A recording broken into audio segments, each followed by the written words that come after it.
Hello. How's everybody doing? How are people doing today? It's been a little while since I've had a bit of a stream, and part of that is I've been a little busy, unfortunately. So there have been things that have been going on that have sort of occupied my time, that have taken a lot of my time, and have left me either without the energy or without the time to stream necessarily. But I wanted to say hello, welcome to everybody who's in the chat. Hopefully you guys are having a wonderful day or evening wherever you are right now. So yeah, welcome to the stream. Hopefully everybody's doing well. Good morning. I'm at work and I'm suffering. Well, I was gonna say, good morning, JP. That's good to hear, but that's not, because you ended up saying, I'm at work and I'm suffering, and suffering's no good. Suffering is no good, most definitely. But I do hope it's a little unfortunate, right? Because I can't even say, you've got only so much, amount of time until the week ends, and then you have the weekend to relax. But I can't even say that much. Because today is a Monday for all of us, so that would just mean that, you've only started your work week. So I definitely know that feeling. I definitely understand that feeling. So I've been pretty drained of energy, and a lot of my time has been taken up by my own work. And part of that is just because, as a turtle, right? As a turtle, hydrate. Thank you for the redeem, JP. Thank you for the redeem.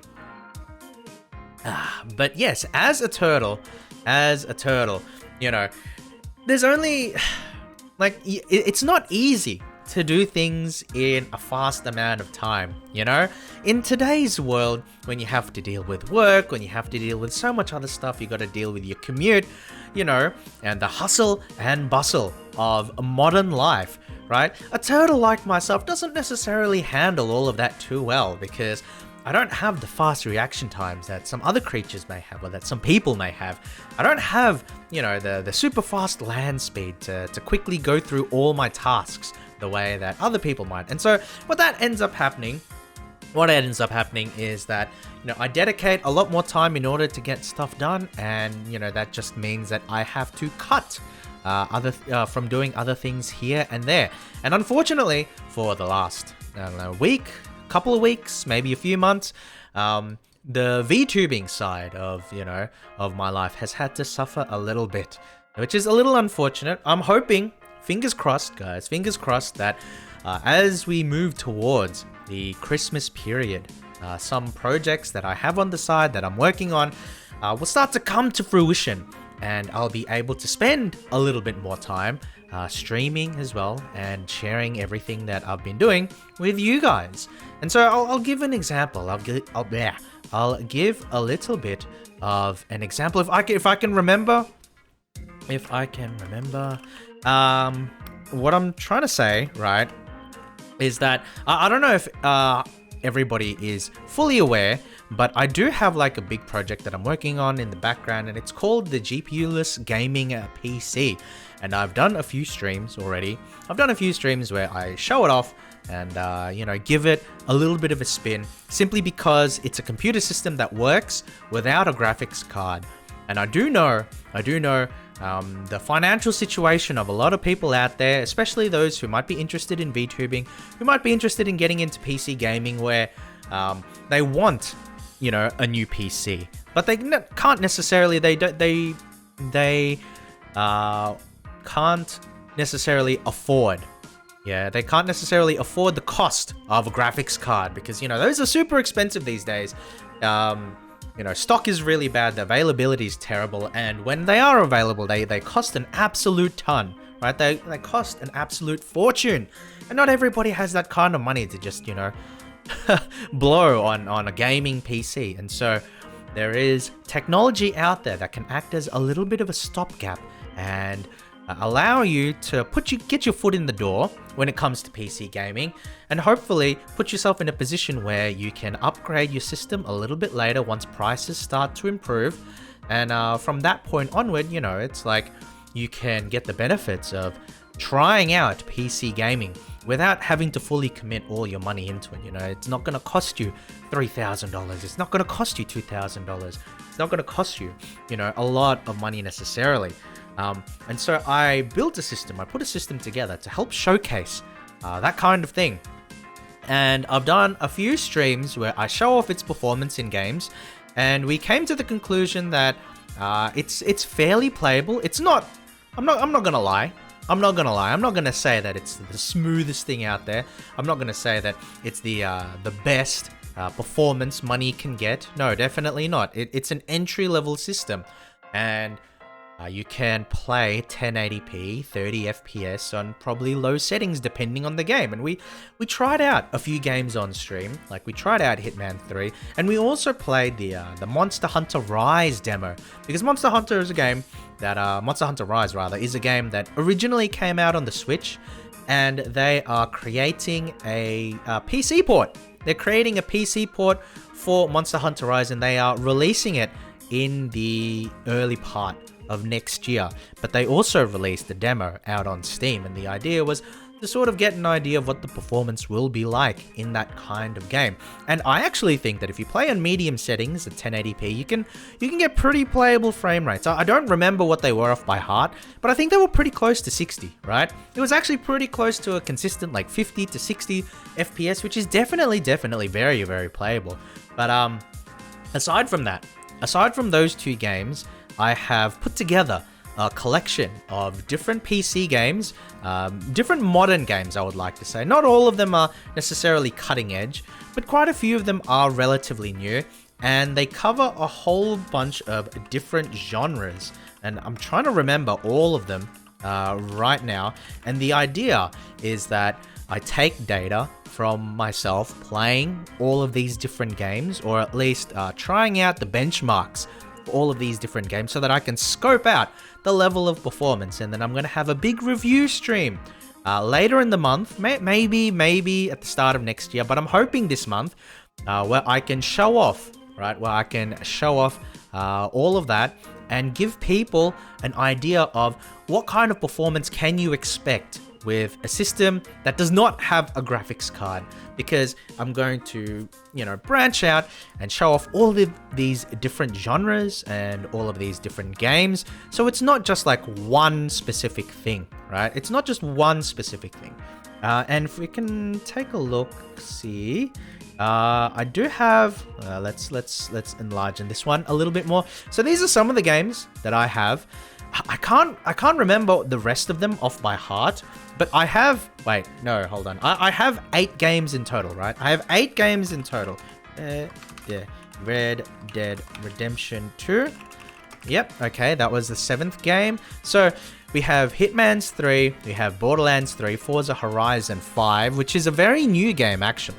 3 Kingdoms, Total War, Age of Empires 2 Remaster. I didn't even realize that Age of Empires 2 had a built-in benchmark, but they do. Sleeping Dogs Remaster and Red Dead Redemption 2. There's another game there, because I remember specifically I installed 8 games on my computer to test out, but I can't remember the last game off the top of my head.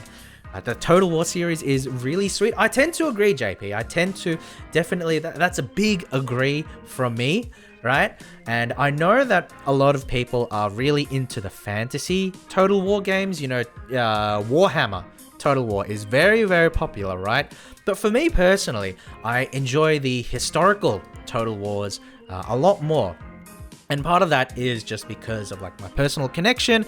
I'm personally interested in history, right? So I do definitely enjoy the historical games, and you know, I have a lot of hours. And it's also the fact that I came into the series near the start of it. So a lot of people who enjoy like the Warhammer games may not necessarily be... good morning, Kathleen. Good morning. How are you doing today?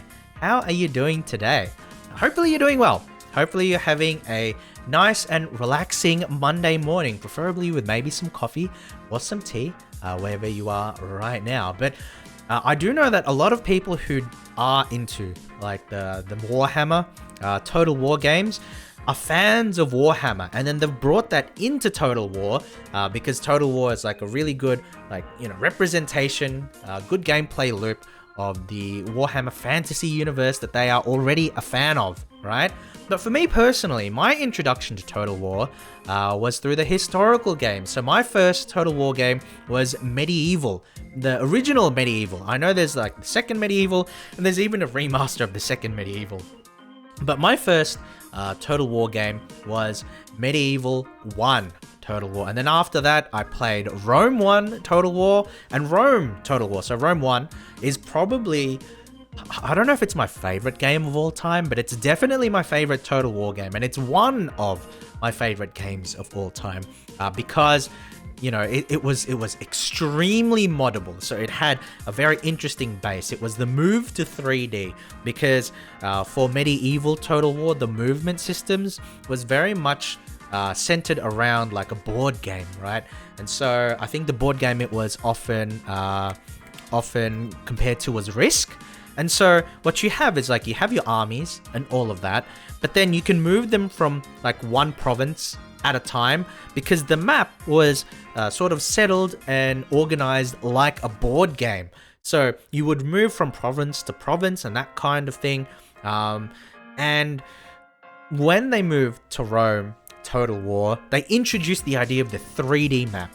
And it was an incredible, you know, like it wasn't perfect. There were issues with the implementation, but it really improved the immersion aspect for me because it was this idea that the armies that you create exist in this world and move as part of this world, as opposed to being abstracted out to like a board game kind of looking map. And so I really did enjoy, you know, Rome Total War. And I think there was a period of time, there was a period of time, am I dating myself a little much? There was a period of time when a lot of the genres that I was personally interested in released a lot of really, really fun games. And so we had like Rome Total War, we had games like Warcraft 3 come out during that period, we had games like Morrowind come out during that period, we had games like Knights of the Old Republic, the Star Wars game, come out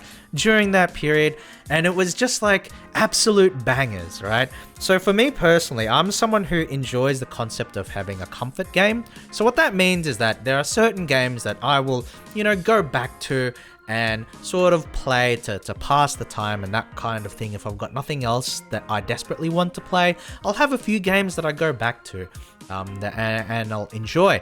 But I do remember during that period of time, there was like a period of time of like, you know, 2, 3, 4 years where I didn't have a chance to have a comfort game because there were so many games coming out that I thoroughly enjoyed to the max. And so definitely I have a lot of fond memories of that era of gaming, and a big part of those fond memories is definitely Rome 1 Total War. JP says, I played Medieval 2, but just recently. I don't understand some mechanics because I'm used to Empire and Shogun 2. Yeah, there are definitely differences. I think that the way we look at it mechanically and engine-wise, right? Technically, I think Empire Total War is the kind of dividing line between the old style Total War and the new style Total War. And it's like the, you know, the quote-unquote old style is not that different, right? But, you know, definitely when they moved to the new game engine, they brought certain ideas on how to manage the empire building mechanics. They introduced things like, you know, naval battles and that kind of thing. And definitely we can see a little bit of a shift, right? A little bit of a shift in how the game is played, you know, pre-Empire compared to post-Empire. But yeah, Shogun 2 is pretty fun too. I enjoy Shogun 2. I've played a decent amount of Shogun 2. It's funny though, like I mentioned Empire as the dividing line between like new Total War and old Total War, I guess, but I haven't actually really played Empire. And that's partially because just that period in history doesn't interest me as much as some other periods in history. Like I really enjoy the medieval period. I really enjoy classical antiquity and that kind of thing. You know, the age of colonization, you know, the, what is it, like the age of sail or whatever it's called. Not such a huge fan. Like, you know, I don't dislike it or anything. I mean, history is history, right? History is history. But it doesn't capture my imagination the same way that classical antiquity or the Middle Ages do. I'll just put it that way. We'll just put it that way. But these are some of the games, right? These are some of the games that I have been benchmarking in the background to get some results, and to build up like a list of games to show off to people and say, hey, you don't need a GPU to play all these sorts of games and all of these sorts of different genres. And I'm hoping that that kind of content would be interesting. I don't necessarily know if there's like a huge audience out there that are just like, you know, frothing at the mouth and, you know, just begging for you know, a VTuber to handle tech-related content. I don't know. I personally, between us guys, between you and me, chat, I don't think there's a huge amount of people that are interested in that kind of thing. But you know what? I'm interested in that kind of thing, and I'm the streamer, so that's what matters. Me.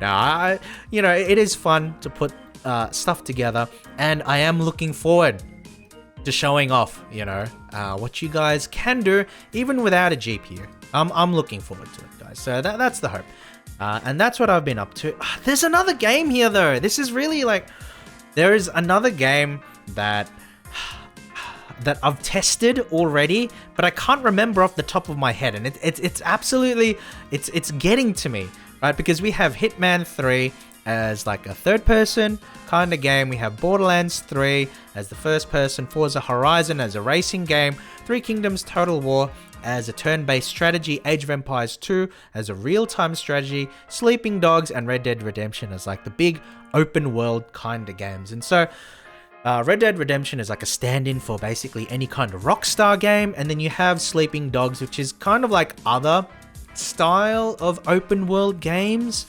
And what I mean by that is like, I guess a Yakuza style game where it's not a complete open world, but you know, it's like, it's fairly open and the world is designed in a way to like emphasize certain districts. It's sort of like GTA as well, I guess.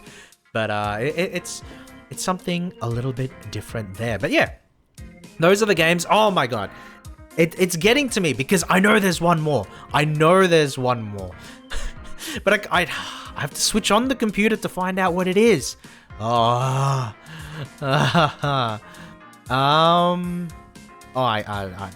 don't know.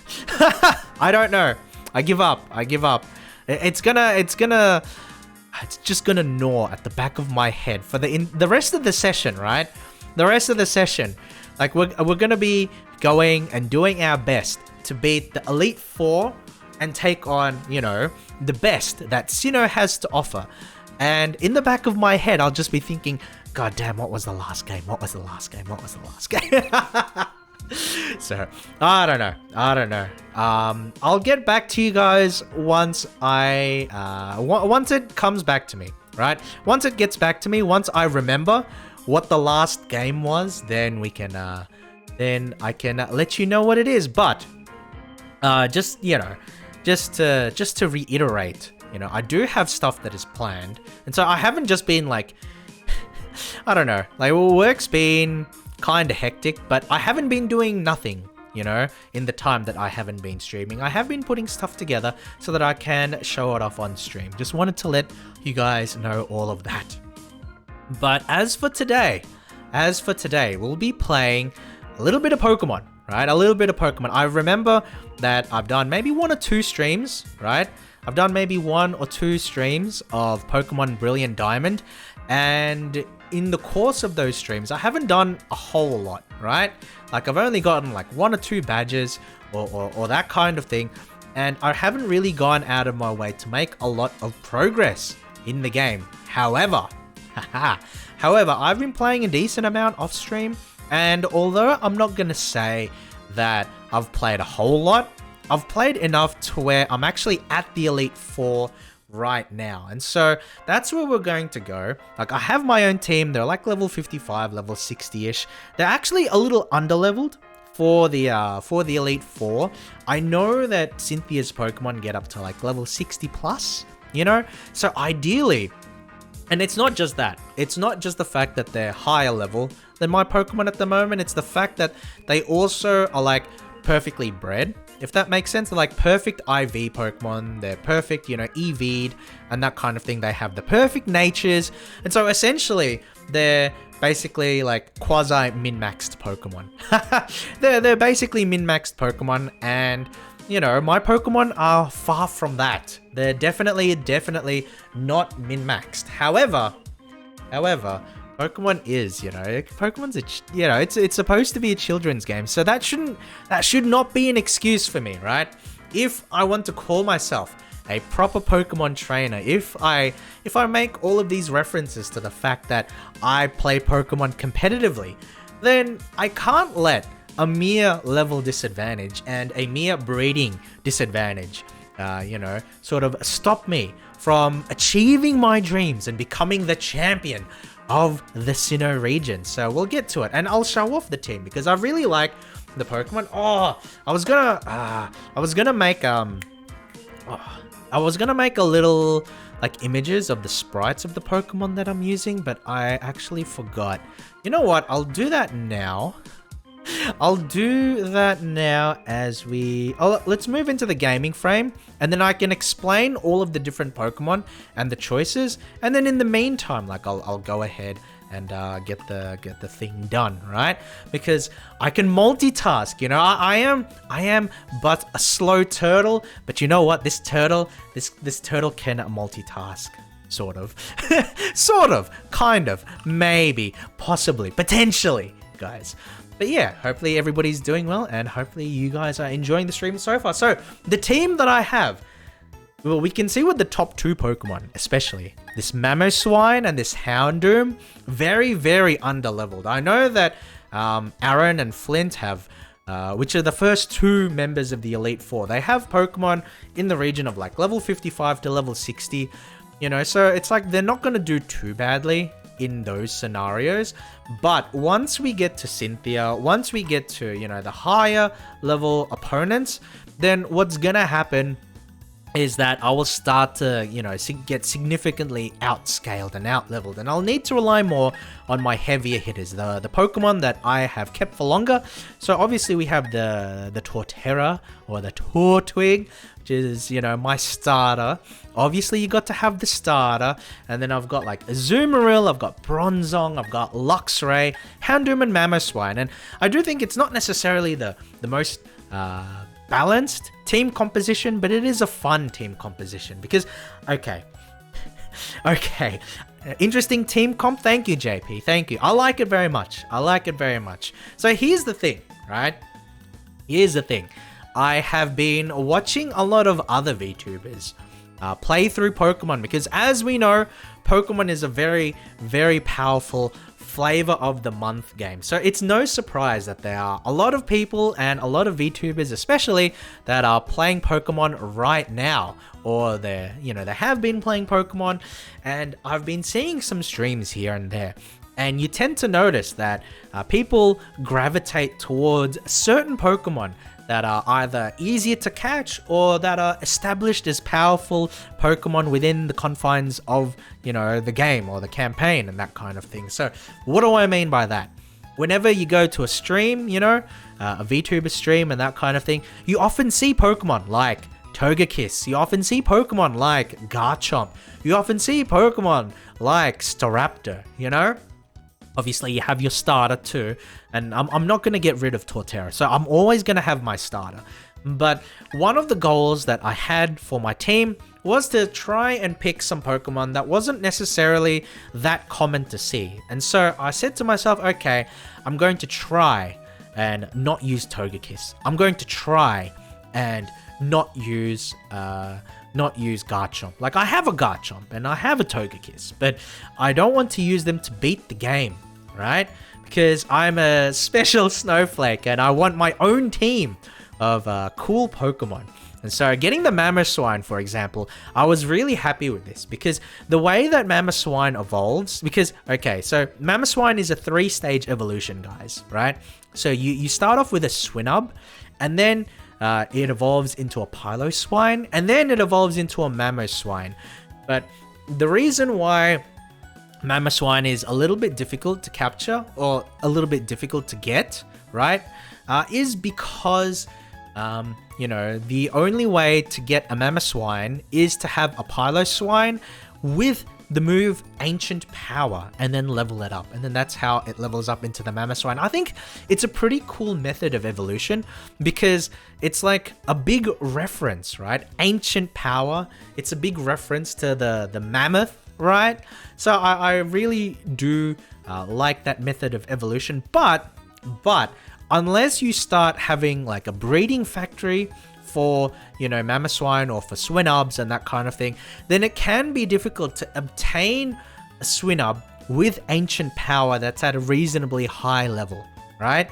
Because it learns Ancient Power really early on, and so, you know, if you catch a high level Swinub, then what tends to happen is that it's already like the AI has already replaced Ancient Power. So I was thankfully able to get one that still had Ancient Power, but you know, the issue is that you can catch a whole bunch and then it's not going to have Ancient Power. And if you want it to have Ancient Power, then you got to like breed and then get the eggs.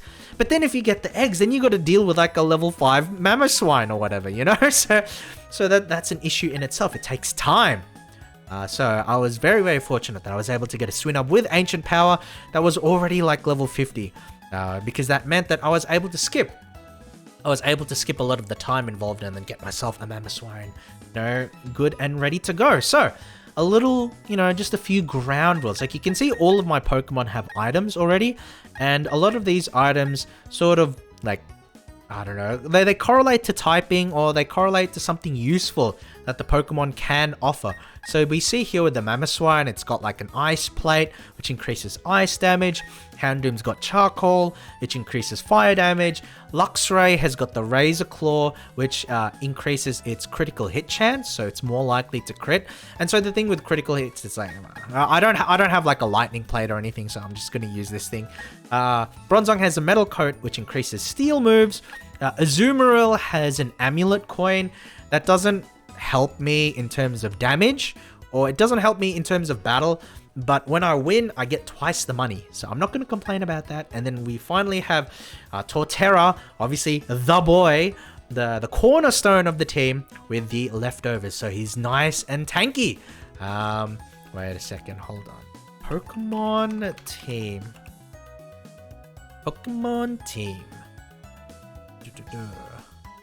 Okay, just give me just a second, guys. Just a second. Okay. So how's everybody doing today? How is everybody doing today? Hopefully you guys are doing well, right? Because I think that, you know, there's a lot of VTubers out there, right? There's a lot of VTubers out there. So the fact that you guys will come here and chill in my stream, I really do appreciate it. So thank you very much.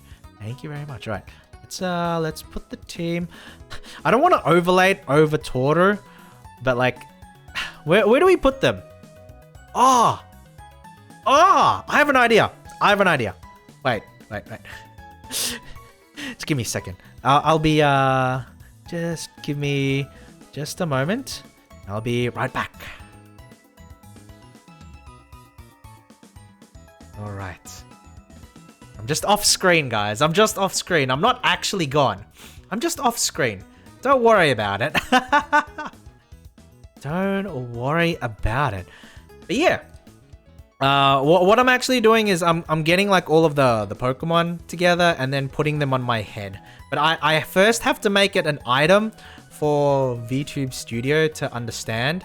And like, that's going to take just a little bit, right? That's going to take just a little bit. So please be patient with me. I do appreciate everybody's patience. So this is Pokemon PNG. And where is the items? Go. And we can just dump it here. We can just dump it there. It's all good.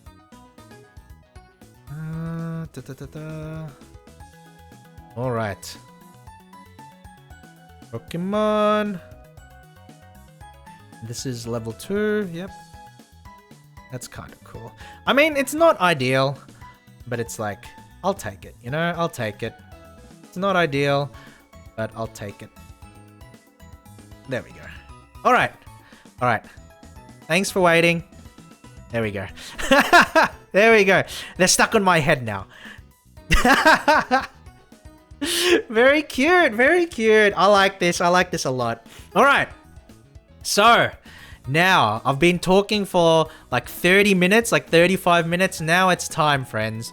Now it's time to actually face off against the Elite Four and try and beat this blasted game, right? Because I'm definitely looking forward to getting to the end game. Getting to the end game and, you know, raising some Pokemon, putting Pokemon together, getting access to, you know, more powerful Pokemon and building some really cool and fun VGC doubles teams, because that's essentially the main reason why, that's the main reason why I play Pokemon. You know, I don't necessarily play for the single player aspect. I do enjoy the campaigns. I do enjoy all of that stuff, but the main reason why I play Pokemon is because I enjoy competitive doubles. I enjoy competitive doubles, you know, the ranked modes, even though it's not necessarily in this game. But I am a competitive Pokemon player to some extent. But a little bit of ground rules. Thank you for the compliment, JP. I do like the hat myself. A bit of ground rules. So, like, I've got a ton of items here, but what I want to try and do is avoid using items, right? Because, like, between battles, I don't mind using items to restore my health and to restore like my power points and that kind of thing. So like the ethers. Oh jeez, I only have a couple. So like I don't mind that kind of thing. But when it comes to in battle healing, I'm going to try and avoid it.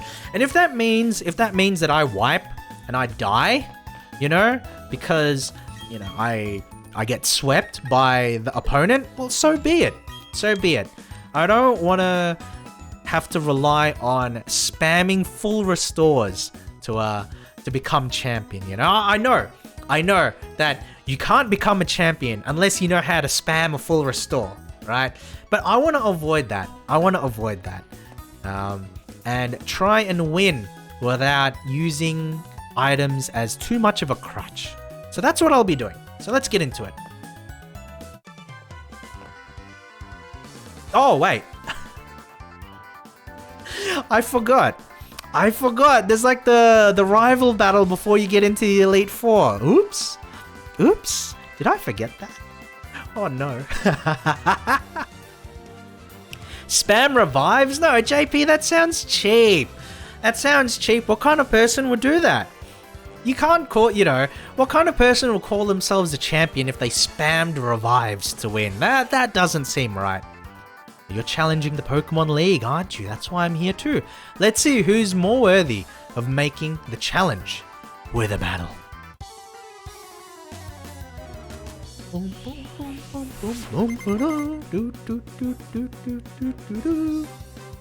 Staraptor. Alright.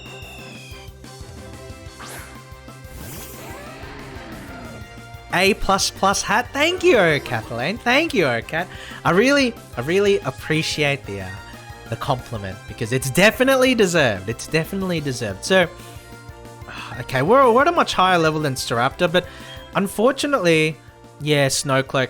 So like, I'm -1, and I don't. Yeah, so we'll just swap out into Luxray. Get an Intimidate onto his Pokemon, and if we eat up a Brave Bird, you know, that shouldn't do too much damage because he's -1.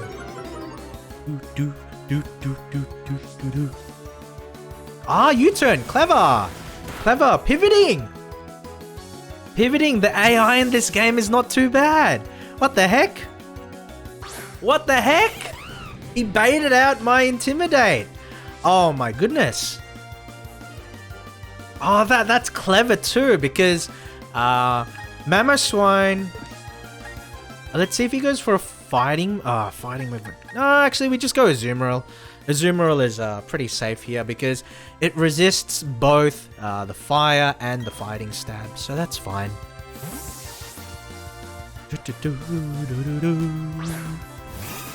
It's pretty clever though. Close combat should do like 30, 40. Not even. Doesn't do that much. I'm surprised at how little that did. Pretty good. Okay, so if my opponent is smart, he's probably gonna swap out, right? Like, he's gonna want to swap out back to like the Staraptor or whatever. But we're just gonna call it, and we'll just hit. Yeah. Okay. So he's not gonna bother. Ah, that hit did more than I thought. That was a crit. I knew it. I knew it. When I saw that damage, I was like, that did a lot more than it should, you know? But that should one hit. Because, oh, another thing with this Azumarill, like, oh, well, that was a crit. But with the Azumarill, I don't know how common it is, but I haven't seen it a whole lot in other VTubers playthroughs. And so the thing about this particular Azumarill is that it has the ability Huge Power. And what Huge Power does is that it multiplies your attack stat times 2. So we can see here our attack stat is only 86, which is actually, you know, pretty weak. You know, attack 86 is pretty weak for a Pokemon that's at level 64. But because of our ability, the attack stat is actually at 172, which is not amazing, but it is above average, right? So that is the reason, like, we have Azumarill, because it has Huge Power. It's also really nice typing, right? Water types are always very strong. Fairy types are very strong. And on top of that, I just like Azumarill. It's nice, like a nice big balloon. It's also cute. Exactly. So that's like the thing, right? Like, the way I look at building a Pokemon team, it's like, you know, is it powerful in the meta? That's not necessarily a huge consideration. My consideration is like, is it cool? Is it cute? Does it have good synergy with my other Pokemon? That's what I look for. And that's why I'm picking Pokemon like Mamoswine. I really like the Mamoswine. I'm really happy I got the Mamoswine. Honestly, I'm really happy. Roserade, okay. So we can just send out Bronzong there. Like, we can send out Houndoom too, I guess. But Bronzong is pretty safe. Yeah, Bronzong is really... Actually, no. Let's go for Houndoom. Yeah, let's go for Houndoom. Like... Well, the reason we go for Houndoom is just because he's a lower level and he needs some experience, you know? He needs some experience. Alright, so we just go Flamethrower here. No reason not to. Grassy terrain! Wow! I mean, that doesn't really help him, but it does sort of emphasize that even Barry's Pokemon have perfect IVs or EVs. So, like, they're perfectly bred as well. The reason why I can state that confidently... Oh, is that my phone? I'll be right back. I'll actually be right back, guys. I was about to jump from this, but no, I'm not gonna subject my poor mount. Wait, no!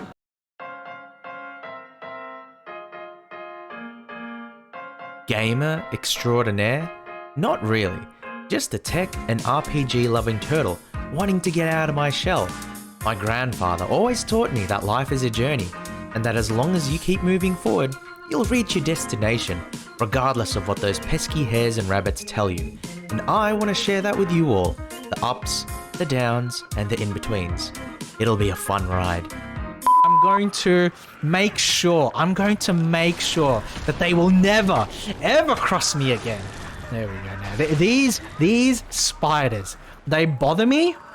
They bother me on a daily basis. So I will fight them. I will fight them on the beaches. I will fight them on the plains. I will fight them in the city. And I will not rest. I will not rest until I have eliminated and destroyed each and every single one of these creepy crawlies. Because at the end of the day, nobody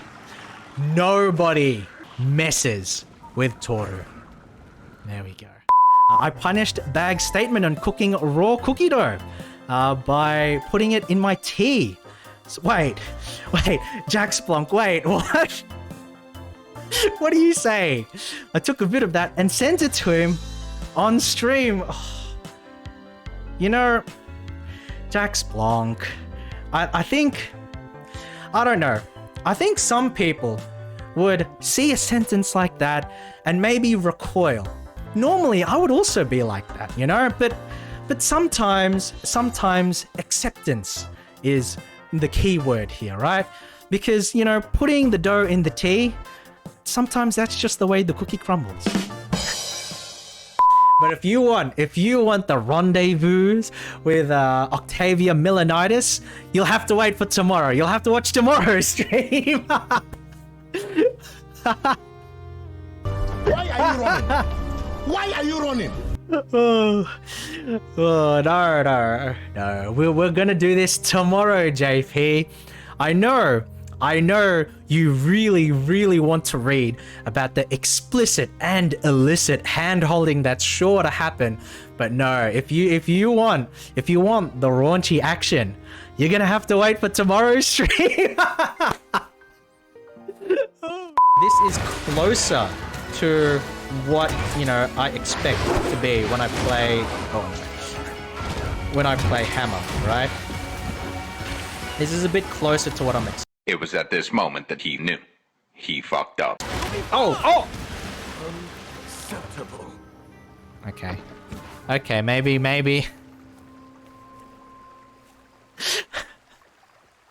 Time for a Okay, so it says here, press E, right? Press E? No. We're gonna do right, friends. We're gonna do right by Erstagolken. Press F.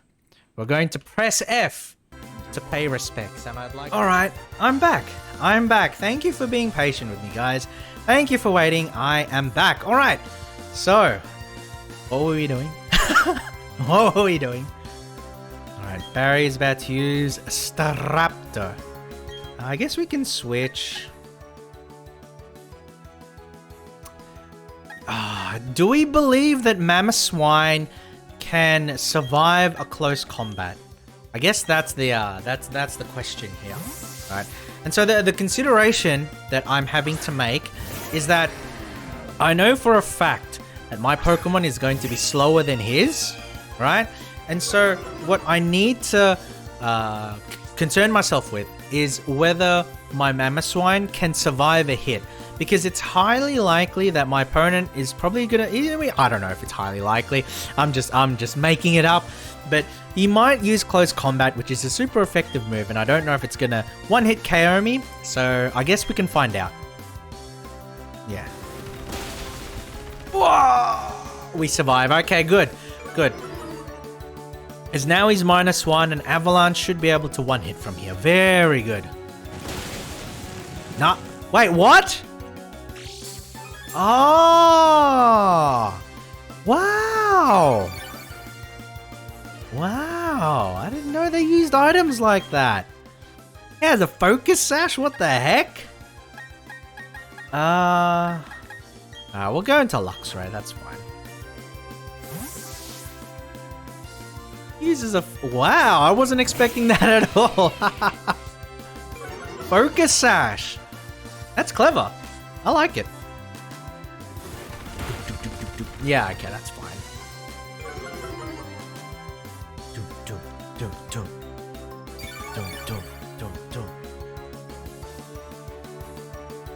Ah, right, the grassy terrain. Yeah, that's fine then.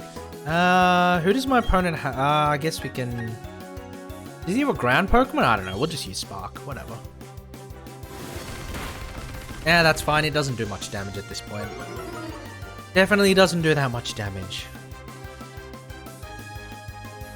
Damn, the Focus Sash really did surprise me though. I wasn't expecting that. I gotta admit, guys, I wasn't expecting that at all. Alright. Oh, Tortwig leveled up. What a beast! Alright. It's about a... Oh, Snorlax. Okay, that's... Am I scared of Snorlax? Not really. I mean... I could just use Superpower on Azumarill. I also have Earthquake on Torterra.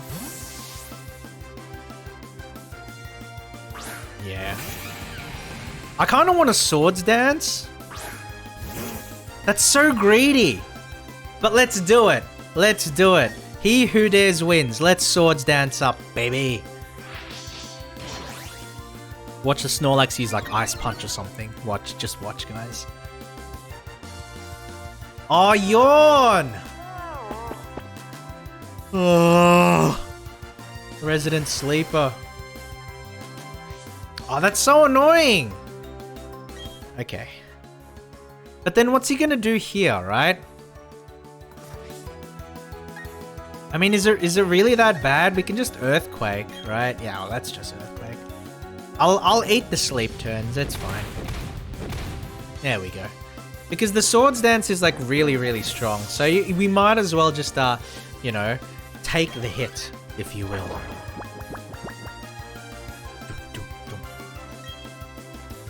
Floatzel. Okay, Floatzel probably has like...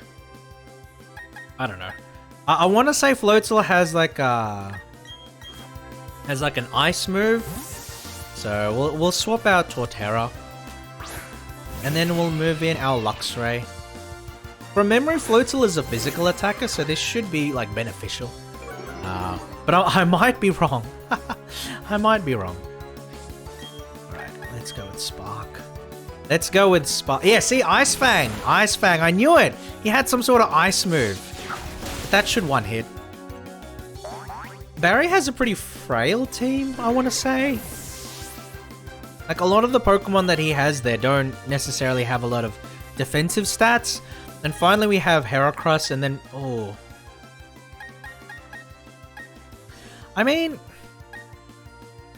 I guess Azumarill is technically the best play. But I want to go Houndoom. I want to go Houndoom. The reason, again, I want to go Houndoom is because I can get more XP from it. I fully believe in this last one. Let's go, Heracross.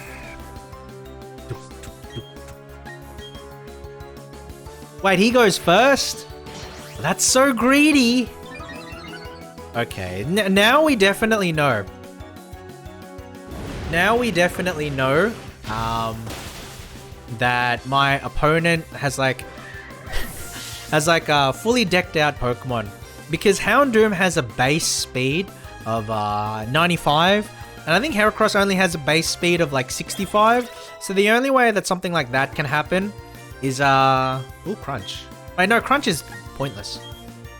The only way that can happen is if like my opponent's Pokemon are like fully invested and have like perfect stats and that kind of thing. But mine don't. Mine are very imperfect, in fact.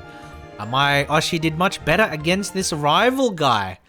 Well, how did your Oshi go? I guess I'm not ready for the Pokemon League if I'm losing to you. Darn it.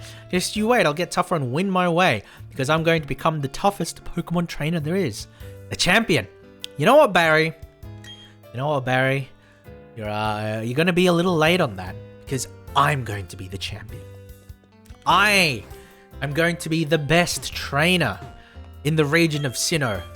Like no one ever was. And once we take the title, well, I don't know. I don't know. We'll I was gonna say we'll get drunk and have a party, but I think Toru in this game is a little young for that. Let me confirm you're qualified. Yeah, okay, whatever. It's funny how over the years they've sort of like reduced the requirements, right? Oh, I don't know. Like, do you remember in? Well, I guess in Generation 2 they've already fixed it up. But do you remember in Generation 1 how, like, you know, just to get to Victory Road, you had to show your badges at checkpoints on the way there, you know? And then it's like a lot of like tall grass with a lot of, you know, opposing Pokemon. They've definitely gone they've definitely erred on the side of like reducing the amount of grind that you need to do in order to progress in this game. Very well. Trainer, you've indeed collected all the gym badges of Sinnoh. You demonstrate the power that brought you here. And all for glory. Let's go! Let's go, guys. It's time. Oh, hold on. I saw a really, really funny bug. I don't know how it works. I don't know how it works, but before we even start the Pokemon League, I want to show it off because it was like the funniest shit that I have ever seen. Oh god, I'm gonna have to go so far back for it. Hold on. Where's the bug? Pokemon. Oh, okay, I'll look up YouTube if that's the case.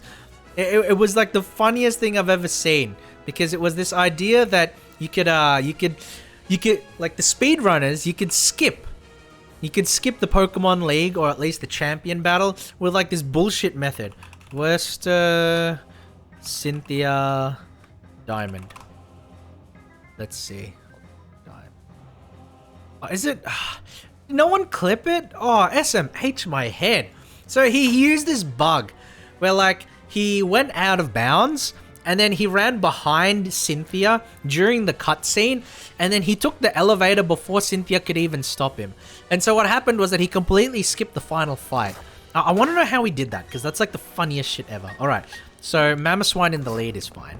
Because from memory, Aaron is the first trainer and he's like a bug. He is a bug trainer.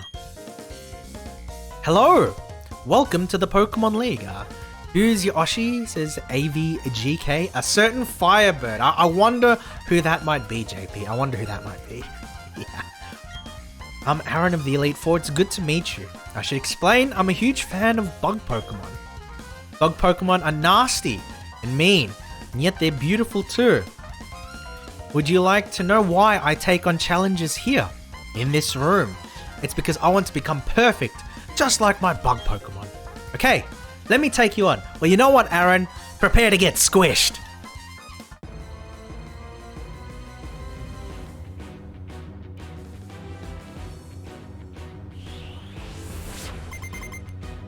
Sign and code the best. What does it take to be a master of Pokemon? I'm not quite sure, Sinan, but welcome to the stream. Welcome to the stream. Hopefully we can find that out together as I, face off against the Elite Four. But welcome to the stream. Really appreciate your presence here. How are you doing today? All right, we'll start with Rock Slide. I know that Mamoswine is not necessarily the ideal Pokemon. You got a Mammoth, yes, we got ourselves Mamoswine. Weren't those extinct? Through the power of Pokemon evolution, we were able to bring them back. Alright, I'm feeling good, thanks, that's good to hear. Oh, that did less damage than I was hoping. I thought it would do more. Still, Bug Buzz should not do that much. Yeah, that's okay. That's acceptable. Leftovers? Okay.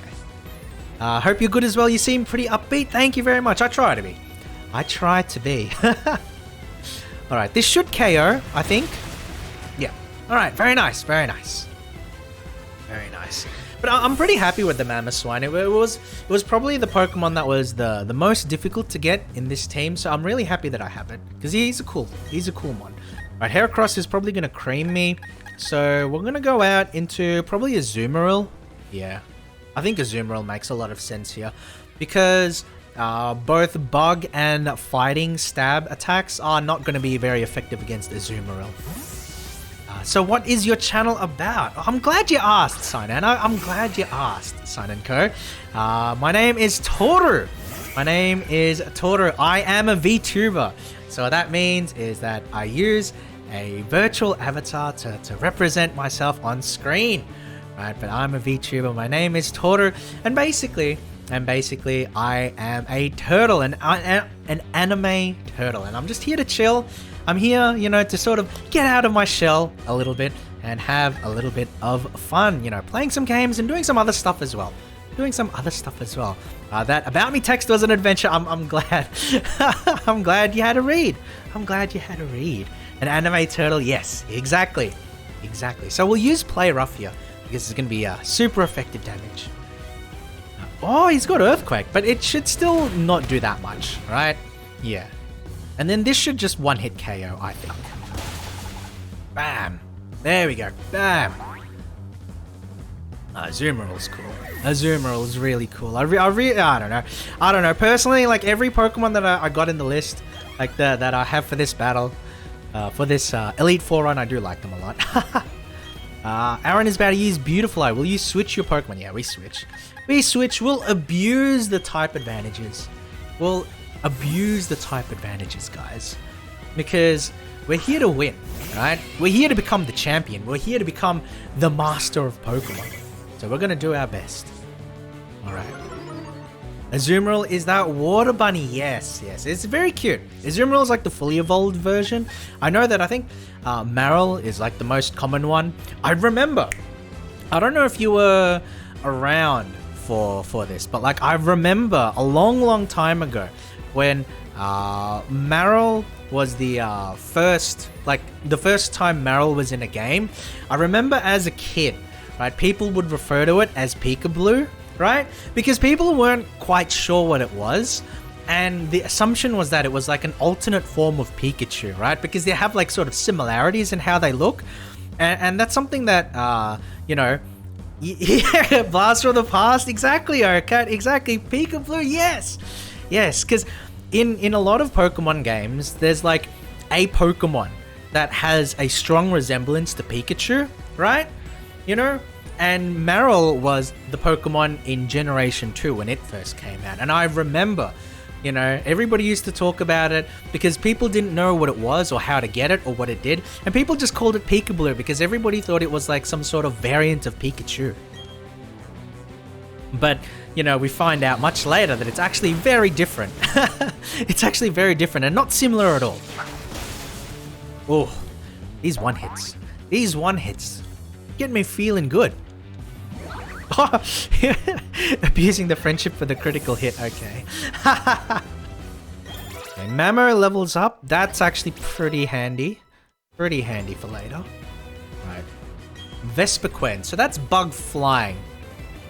We're going to switch back to Mamo. We're going to switch back to Mamo because Rock Slide should be 4 times effective. So I don't think that Vespiquen has any way to one-hit, you know, my Mamoswine, and I should just be able to KO it with the Rock Slide. There we go. This should KO. How tanky is it?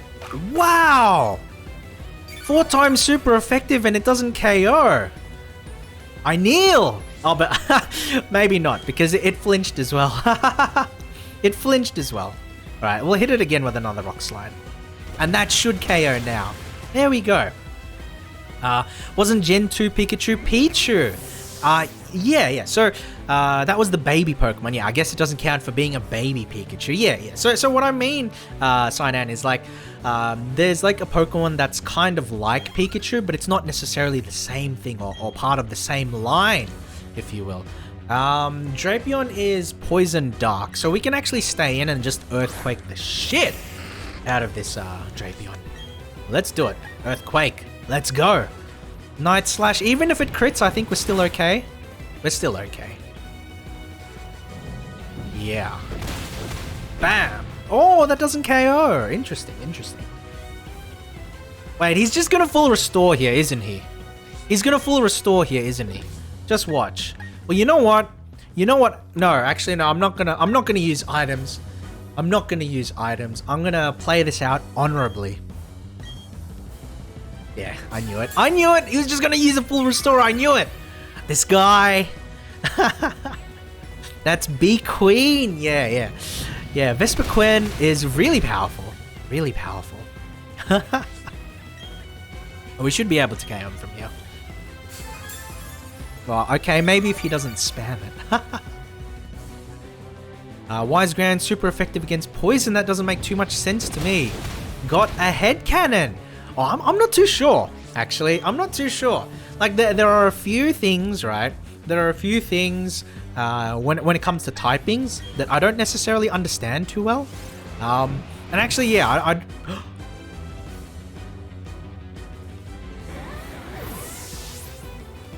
I wasn't expecting that to KO.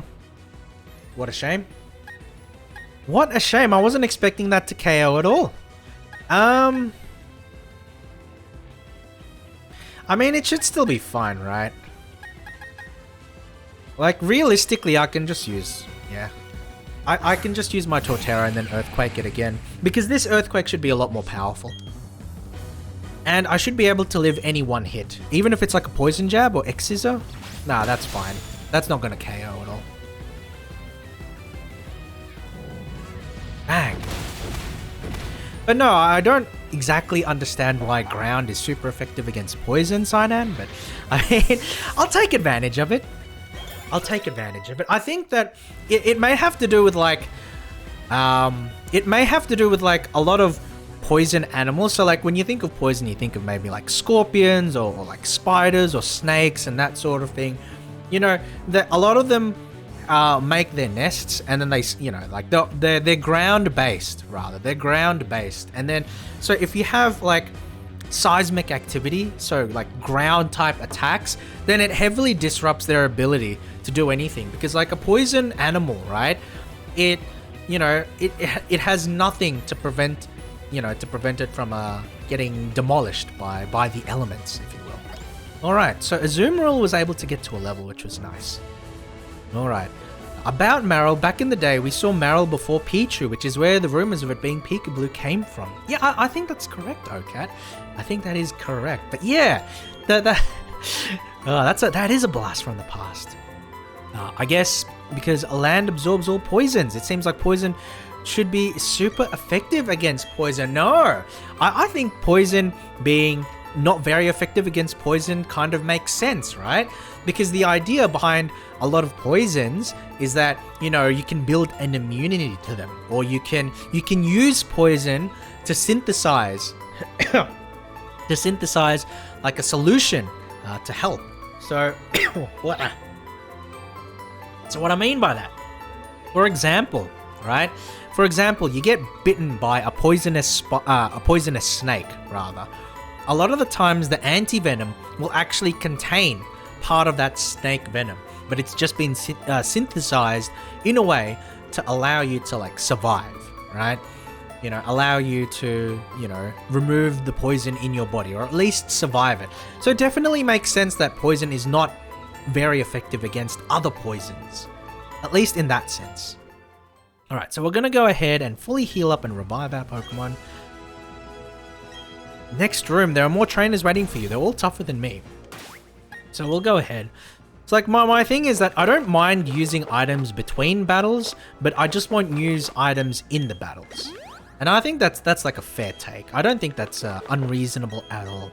Right? Right, guys? I don't think it's unreasonable. All right. Jeez, Azumarill is my highest level Pokemon now. When did it get so powerful? Oh my goodness me. Alright, so who's my next opponent? Here we go. Here we go. Alright, this person is probably like ground based. I want to say ground. Let's say ground. Yeah, let's say ground. Well, you're quite the adorable trainer, but you've also got a spine. Haha! I'm Bertha. I have a preference for ground-type Pokemon. Would you show this old lady just how much you've learned?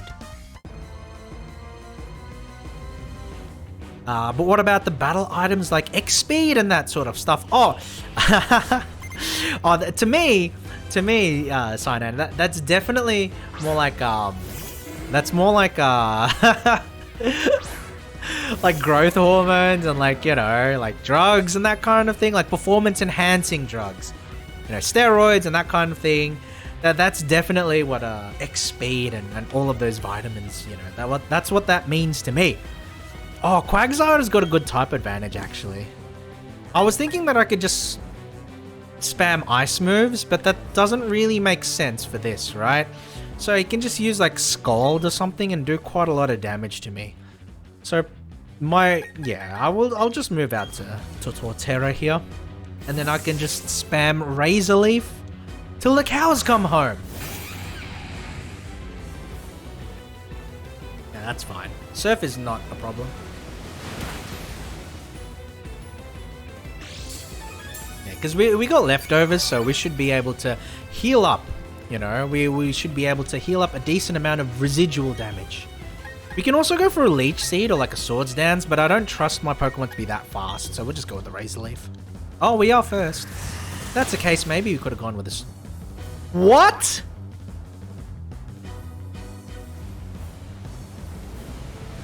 How did it survive? That was a 4-time super effective attack. And that was a crit, I think. How powerful is this Quagsire? Excuse me? What the heck? Oh wow, that definitely was not in my calculations. If that's the case, I might as well just Swords Dance here, because I know that yeah. Because if all I've got is Surf, then he's not going to be able to hurt me all that much. And he's going to use the full Restore to heal up. So I basically have a free turn to Swords Dance. So that was the right move. That was the right move. And then I also get like a little bit of extra healing back from the leftovers as well. So definitely doing this instead of swapping. You know, this was the right play. And so Razor Leaf should KO now. Yeah, there you go.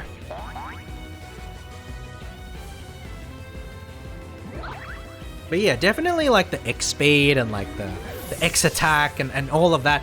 To me, that definitely seems like, you know, like, you know, doping, like blood doping your Pokemon. Let's put all the right plays in the bucket. Definitely. That bucket is mine. And I'm not letting it go. Okay, I actually think Torterra can just sweep from this position, right? Does he have... Wait, huh? Wait, okay. The only reason he gives Whiscash here is because if Whiscash has Ice Beam. Okay, so I'm going to make the assumption that this Whiscash is faster than my Torterra, and he has Ice Beam, but we will live a hit. Oh, never mind. But that's not going to save you as well. Yeah, that's not going to save you at all. Okay. Well, I overestimated my opponent there. A fish, yes, definitely, what is it, like a catfish? A catfish is what I think Whiscash is based on, right? Because it's got the whiskers. Poor fish, yeah. Sudowoodo. I find Sudowoodo to be an interesting Pokemon. Like, I get it, right? Like, it's Pseudo-Wood. So it's actually not a grass Pokemon. But I do find it incredibly interesting that a Pokemon that is based after a tree, you know, it's not a grass type at all. It's actually a pure rock type. I'm not going to risk a miss. So we're just going to Earthquake. Sudowoodo probably has Sturdy, so he's probably going to live the hit. But, I mean, you know, let's just hit him. Okay. That went better than I thought. That went better than I thought. I'm doing better than I thought.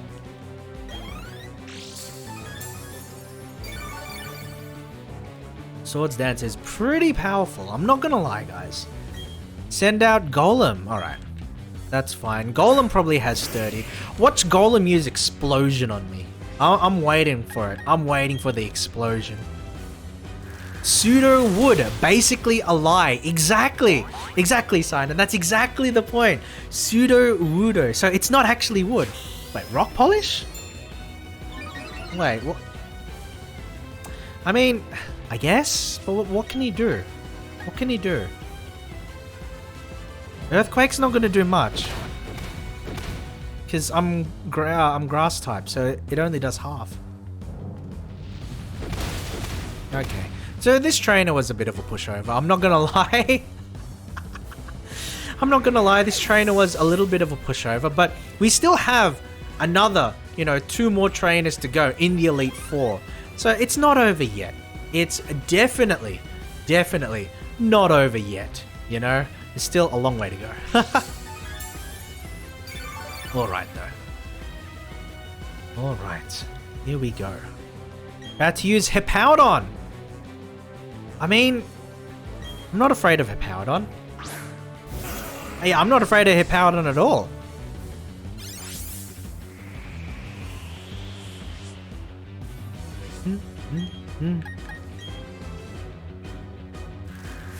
Nice. I'm actually impressed at the tankiness of it.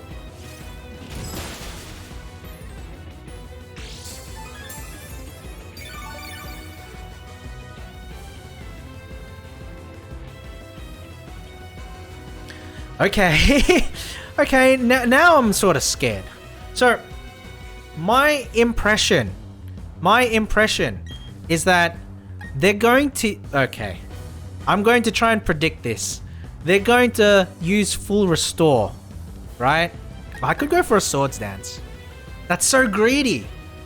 But then Leech Seed doesn't really help. I'm going for a swords dance and then I'm going to hit Razor Leaf. Oh, I could just go for an Earthquake now and then hit Razor Leaf next turn. Or I could even go for a Razor Leaf this turn and then just pray for a crit. We'll go Earthquake. Earthquake's probably the safest. Yep, okay. Earthquake was the safest move. Because it covers all the options. Nice, nice. Good win. Good win. We defeated Bertha. I was actually pretty afraid there. I'm not gonna lie, I was pretty afraid because I wasn't expecting the Ice Fang there. I was expecting the Whiscash to have Ice Beam, and that would be like the way that that she deals with my Pokemon. But then when I saw that Ice Fang, I was like, oh no. Oh no. Oh no, no, no. You're quite something, youngster. I like how you and your Pokemon earned the win by working as one. That's what makes you so strong. Ha ha ha ha, I think you can go as far as you want. Why, thank you, Bertha. That's so nice of you. Alright, so the next Pokemon trainer... sorry, the next Elite Four member, rather, is like a Fire-type trainer. So I'm going to be leveraging my Azumarill pretty heavily in this next match. But, rather than like Azumarill straight off, I actually want to see how my Houndoom can do. Because the thing is, right? Because the thing is with my Houndoom, it's it has the ability Flash Fire. So my opponent, who has all fire Pokemon, he actually can't hit it for anything, right? He actually can't hit it for any. Can't use the fire moves on it. So he's gonna have to use like other types of moves to hit me. So let's hope Houndoom comes in handy. Like, there's no guarantee that it's useful here, but you know, if worst comes to worst, I just bring out a Azumarill and sweep. Yeah, Rapidash. Wait, does Rapidash have Flash Fire as well? I think it might. Rapidash. Yeah, I think it does have Flash Fire. So that actually means that I shouldn't be bothering with my own Flash Fire. I should just hit it with Dark Pulse. Poison Jab. Don't poison. Ah! Why did it poison? That's fine. Oh, that's not... This Rapidash is strong. Oh, poison hits Azumarill pretty good too. Alright, Luxray is the best option here.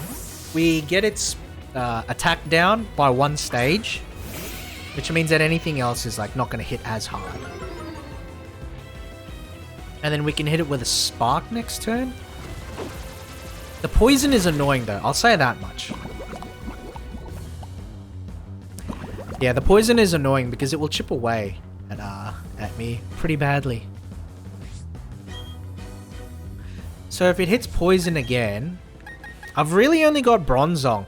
The problem is, like, I'm afraid to use Bronzong because there's the potential that he could use like a fire attack into it. So we'll see what happens here. Okay. And then I could have just gone into Bronzong. But I think Spark should actually KO. No? Alright. Alright, if that's the case, then we can Volt Switch out. Yeah, no, that's fine. That's fine.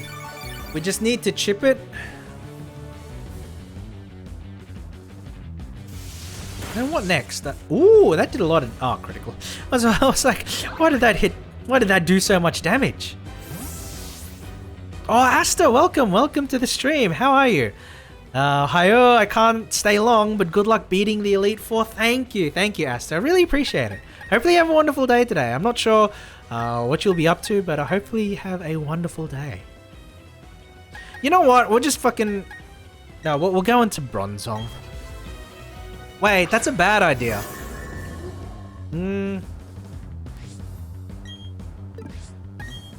We'll force it to use a fire move, and then we'll go into Houndoom.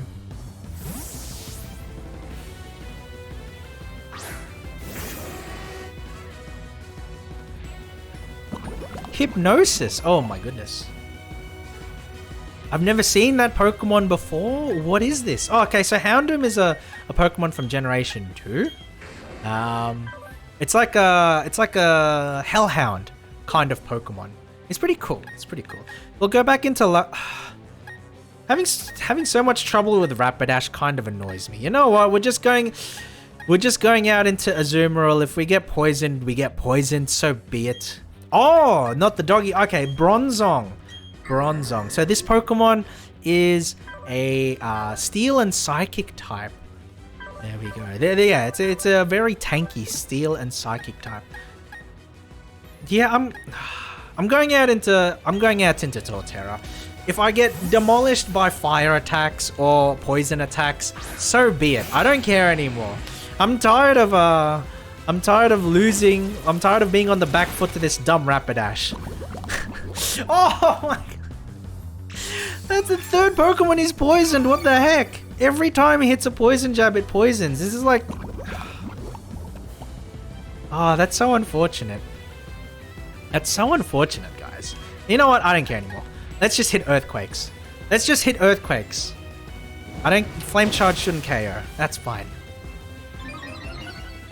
And then now we can move out into... after we can move into Azumarill and hopefully sweep from there. I think we should be fine from here. It's just that Rapidash was a little bit annoying to deal with. Ooh, good. Houndoom needed that level. Cute Bell. Yeah, he is. He is a cute Bell. It's like, it is like a giant, like, you know, one of those like giant church bells or whatever. Tree Turtle against the Fire Horse. Yes, a little unfortunate, but we were able to win the day.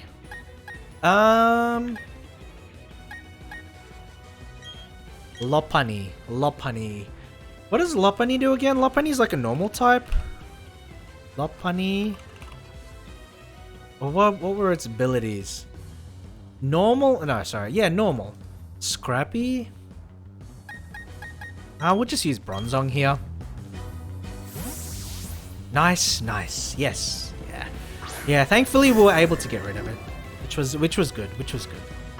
All right. I think that no matter what Lopunny does, they won't be able to take me out from here. So let's find out. Lopunny. Okay. Lopunny. Its ability is Deviant Art. Yes. Definitely. Deviant Art, yes. One of the few Pokemon with the Deviant Art ability, along with Gardevoir. You know, those two Pokemon together. Oh. Many a Smeargle, you know. Many a Smeargle has been... Oh, no. It is a very cute Pokemon. It is a cute Pokemon. Alright, let's just use Heavy Slam and smack it around. Fire Punches shouldn't do that much. Just don't burn. Alright, then we should be fine. I think this should do like... Yeah, 80? Yeah. Yeah, no, that's fine. Even if it hits again, it's not going to be able to KO. So we're fine. The main thing is that it shouldn't... Like, we have to avoid a burn. And we did. Bonk. Man, getting hit, like, you imagine, right? You imagine you're going about your day, you know, you're going about your day in a very, you know, polite way, in a really normal way, and then you just get bonked on the head by a giant steel bell. That surely, you know, definitely hurts. I want to use Houndoom, but that... Now, I know that's a bad idea. I know that using Houndoom is a bad idea, because I know for a fact that the Steelix will have Sturdy. Then it's like, what else do I have that can eat a hit? Like, Bronzong's fine, if that's the case. Yeah, if anything, what we do is we use, like, Payback to just break Sturdy. It's gonna do, like, 2 damage. That's fine, it breaks Sturdy. Fire Fang. He toughed it out. Oh my god. That's scary.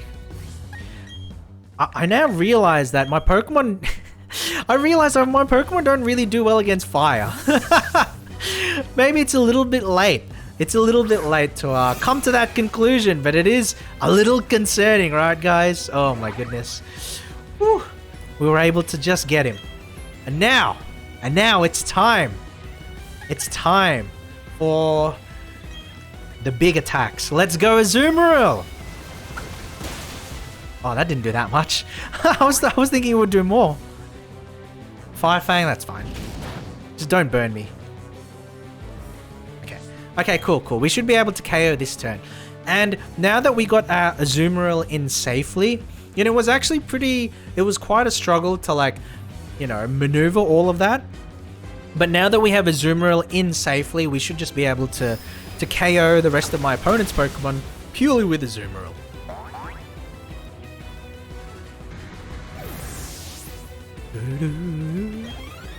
Nice, very nice. Drift Bloom. I guess we can... Luxray? I mean...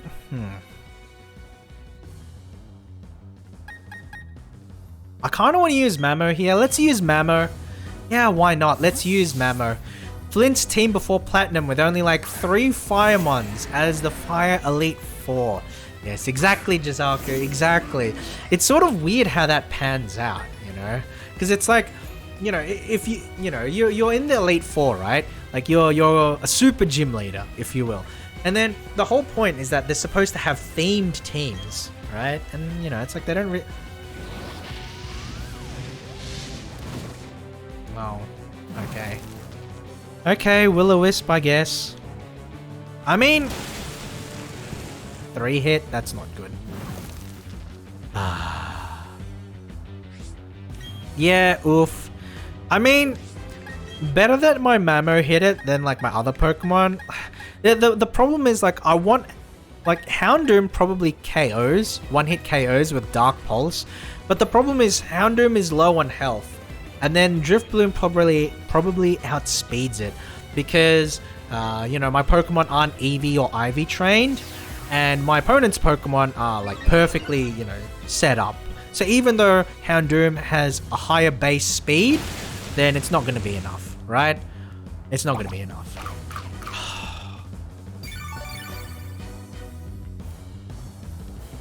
Citrus Berry, Minimize, Will-O-Wisp.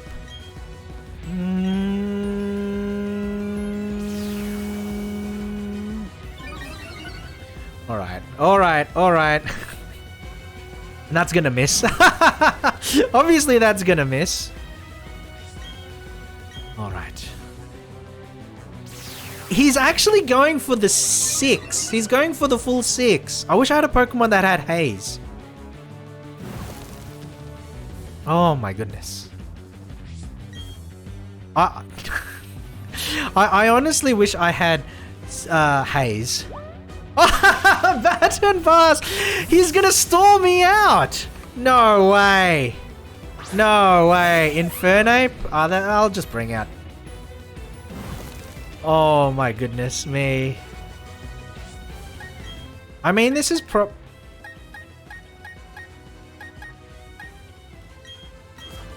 Alright, he better I hope he uses close combat. Alright,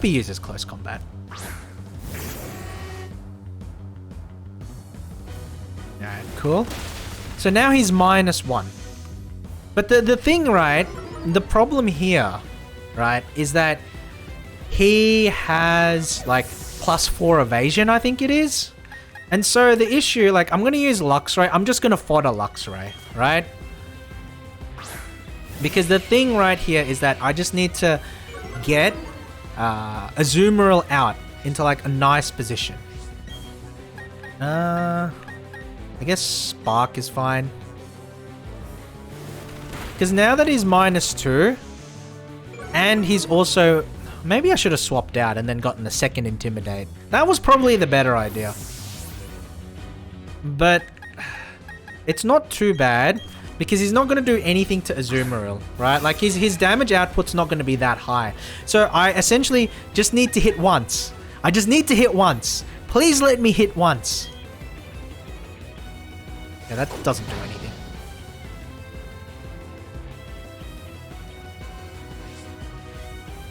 Please let me hit once. Please let me hit once. That's okay.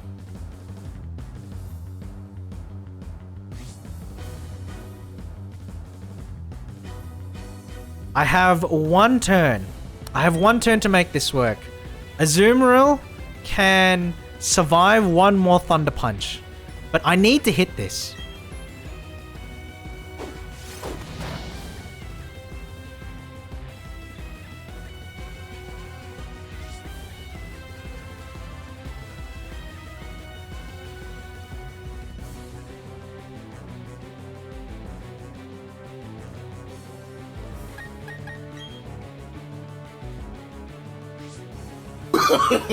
No, no, no, no.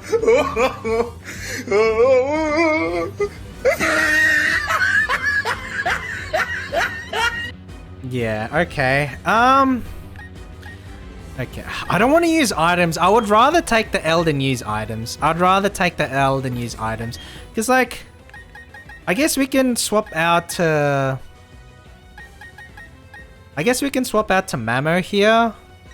But then the problem is, like, he's going to use Fire Punch. Like, he's just going to use Fire Punch. Okay, never mind.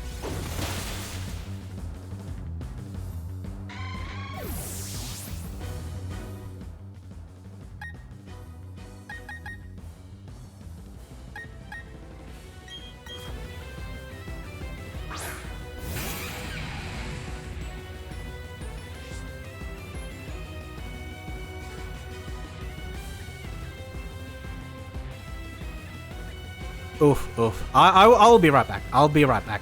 But I'm also gonna cry. I'm gonna cry. And I'll restart after because I don't think I can win this. But I will be right back, guys. Please be patient. I'll be right back. I was about to jump from this, but no. I'm not gonna subject my poor mount. Wait, no!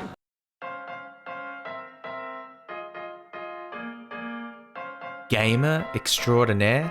Not really.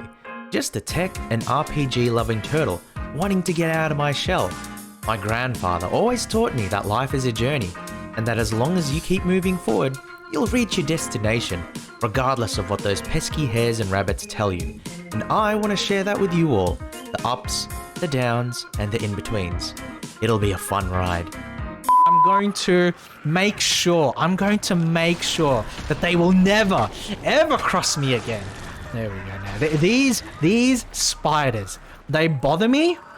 They bother me on a daily basis. So I will fight them. I will fight them on the beaches. I will fight them on the plains. I will fight them in the city. And I will not rest. I will not rest until I have eliminated and destroyed each and every single one of these creepy crawlies. Because at the end of the day, nobody messes with Toru. There we go. I punished Bag's statement on cooking raw cookie dough by putting it in my tea. So, wait, Jack Splunk, wait, what? What do you say? I took a bit of that and sent it to him on stream. Oh, you know, Jack Splunk, I think, I don't know. I think some people would see a sentence like that and maybe recoil. Alright, I'm back. Getting phone calls. Alright. I'm probably gonna lose this one. So we'll try again. Well, we have to actually start over from the start, don't we? I think we can live this though. Oh. Can we hit? No. We can't hit. Oh no, that's so unfortunate. Grams, hello. Welcome to the stream. You're just in time to watch me wipe. Because my opponent did some very tricky things, right? He spammed evasion, and we're not able to hit him.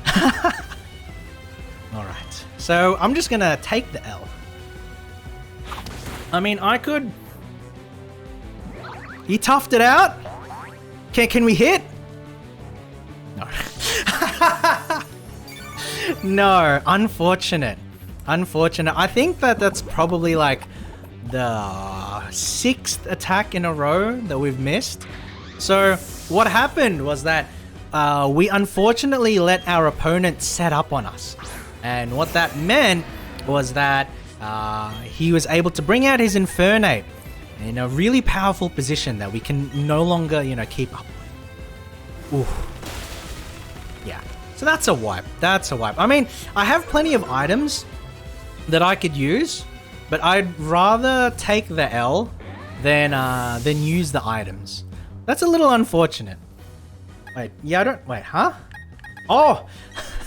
Bronzong, I forgot. I forgot I still had Bronzong. Alright. But, no, this is over. This is over. Unless he misses this for some reason. I mean, we can't really do anything here. Pop. Alright, so... we're gonna start over from the beginning. And I don't think that's, I don't think that's a problem, right? Because we're actually in a pretty powerful spot in general. Because now we have a bunch of like extra levels that we can use. The main issue with that particular battle was just that we let our opponent set up, right? And if we had avoided that, and I think just leading Azumarill against the Rapidash instead of like switching around and trying to be clever and cute and all of that stuff. If I just led Azumarill and spammed Waterfall, we probably would have won. So that was just me trying to be a little too clever and getting punished for it. Which does happen, right? Which does happen. But we're going to start over and we will be going for Aaron, which is like the first of the Elite Four, right? So we'll be taking him on and we'll be seeing how we go. Alright, bug Pokemon are nasty, yet they're beautiful too. Let me take you on. Get ready to be squished. I think I made that joke last time. But how are you doing, Grams? How are you doing today? And how are people doing in general? I don't know if I asked everybody. Asta, Jizaku, Okat. How's everybody going today? How's everybody going? Alright, let's go. Let's go. We should be able to KO with Flamethrower. I don't know if I go first though. Okay, we do go first. That's nice. Bonk. Oh, it survived. These Pokemon are so strong. Wow. These Pokemon are so strong.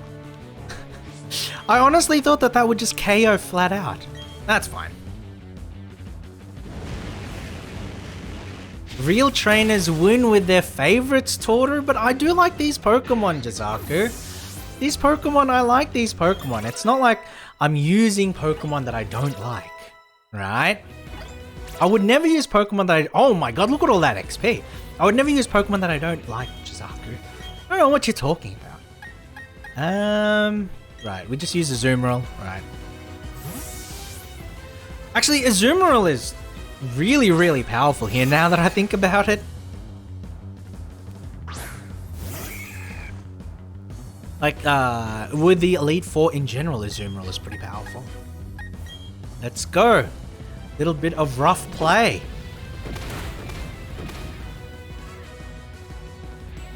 Out of curiosity, Jizaku, who's your favorite Pokemon from the Sinnoh region? What's what are some of your favorite Pokemon that are available in this game? I'm curious. I am curious. Beautifly. Okay, we just go Luxray. No, Azumarill doesn't. Yeah, no, we go Mamoswine because I want to hit the Rock Slide. Torterra. Nice, nice. Well, Torterra is my favorite starter. I like Empoleon a decent amount, but definitely Torterra is my favorite starter for obvious reasons, for obvious reasons. Bug Buzz. Oh, I should have used Avalanche if that's the case.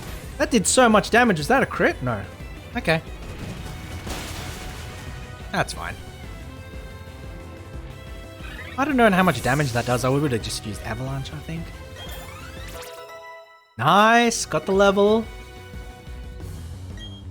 If we don't count starters, I like Bastiodon. Ah, okay. cool. Bastiodon's pretty cool.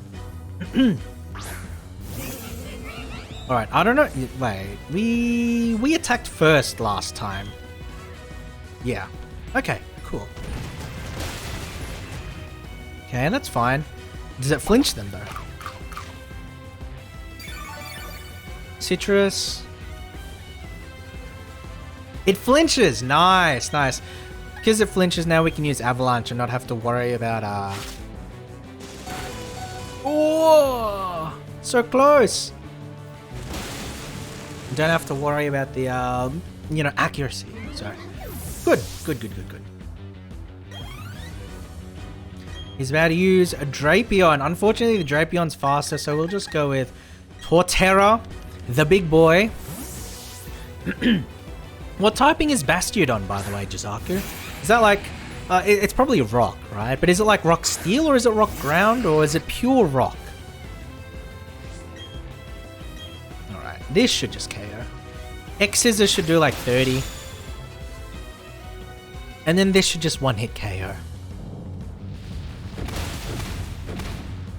Very nice.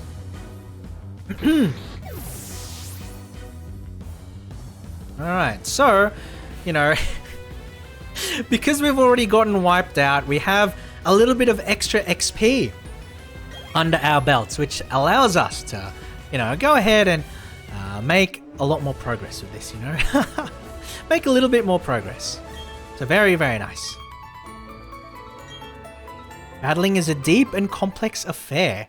I guess it is. I can't shit talk the Elite Four after I've already gotten wiped by them. Alright. So let's heal up our big Mammo. Then the next was ground, right? So... I mean, yeah, it was like Quagsire, the opening Pokemon. So we just use Torterra. And then we Swords Dance in their face.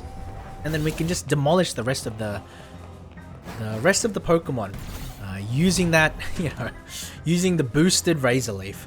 I wish I had a stronger move than Razor Leaf, but I mean, it's like, what's like a stronger grass move than Razor Leaf? I'm not sure. Like Bullet, not Bullet Seed. There was like another one. I can't remember what it's called. Oh man. What do you think of Cranidos though, Jizaku? What do you think of Cranidos? Because you were saying earlier, rock Pokemon, that kind of thing, Bastiodon, and it's like the whole, it's like the whole, I guess like the Jurassic vibe potentially. So what do you think of a Pokemon like Cranidos, Jizaku? I'm curious to get your opinion. There we go, the big Swords Dance, the big SD, baby.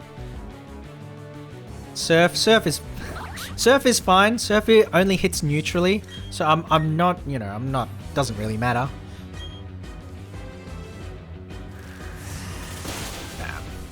Okay, nice. Rampardos is kinda generic. Ah, okay. Okay, so that's your opinion. Okay, that's fair enough. Ah, Sorashu, welcome to the stream. How are you today? I knew, I saw you were streaming earlier, right? How was your stream, Sora? How was your stream? I think you were streaming, Stardew Valley, I believe? How was it? How was the stream? Thanks for stopping by, I really appreciate it.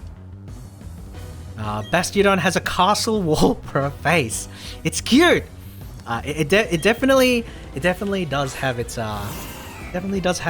positive points. I do find it funny though, right? Because it's essentially meant to be a straight up wall, right? It's basically just a wall, isn't it? It was alright. Spent a lot of time cutting down trees. Ah, fair enough. I personally, I haven't played like Stardew Valley or I generally don't play games like it, like the life sims and like the farming sims and that kind of thing. I generally don't play it. But I do know that they can get really absorbing and really immersive after a while. So I have a lot of friends that do enjoy those sorts of games and they're pretty into it. So, it sounds mundane, right? It sounds mundane that, you're just you're just like cutting down trees or whatever, but I get the impression that it can definitely be more engaging than it sounds, especially if you're really, really into it, you know? Bertha has 2 water ground types. For what purpose? You know what, Jazaku? You know what, Jazaku? There's nothing wrong with more water types, you know? If Bertha included a Gastrodon on top of everything else, I'd be pretty happy with that, you know? I'd be pretty happy. The person with the grass starter would be happy about an opponent with 3 water grounds. I'm actually curious about this game. Pretty much everyone I know is playing it. Yes. So, definitely so, Sora. Definitely so. Pokemon is very flavor of the month right now. A lot of people have been playing it. A lot of VTubers as well have been playing it. As far as I can see, as far as I can tell, it's been heaps of people that are really into it. But my interest specifically is not necessarily to do with like the campaign or anything like that. As far as like Sword and Shield, so the last Pokemon games, I have spent a decent amount of time playing its competitive modes. So ranked doubles, VGC, that sort of thing. I have a decent amount of oh, right. Oh, they just refreshed their sturdy. Are you kidding me? Oh, man. Yeah, you know what? I'm gonna get around that next time. If Bertha uses another attack, no, we'll get around this by using Leech Seed. I knew it! You can't become the Pokemon champion unless you know how to spam full restores. But that's why we went with the Leech Seed, to break the sturdy, the sturdy Focus Sash or whatever. But yeah, my interest in Pokemon comes primarily from the competitive side. So like, I do enjoy the campaign, I do enjoy like going through it, but you know, the main reason why I play Pokemon isn't necessarily for like the single player stories and stuff. Okay? So I think that compared to a lot of other people playing the game, my motivation or my interest may be a little bit different from other people's. Pseudo isn't even a ground type. The Pseudo-Wudo, well, Jazaku, it is Pseudo-Wood, right? It can't not everything can be a grass type or a ground type, you know? Just because it's a fake doesn't mean that you can bully it. Alright, so Elite Four, the Powerdon, it should be fine. I don't know, I don't think Razor Leaf will one-hit it unless we crit, but at the same time I don't think it really matters, because I don't think your Powerdon can actually do anything to really hurt Torterra, so we should be fine regardless.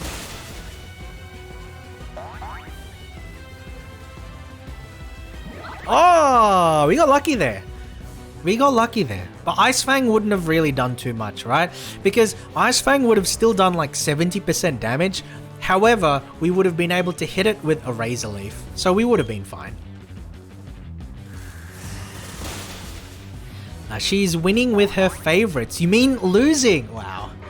Why are you so mean, Jazaku? Like, between the two of us, my friend, I don't think...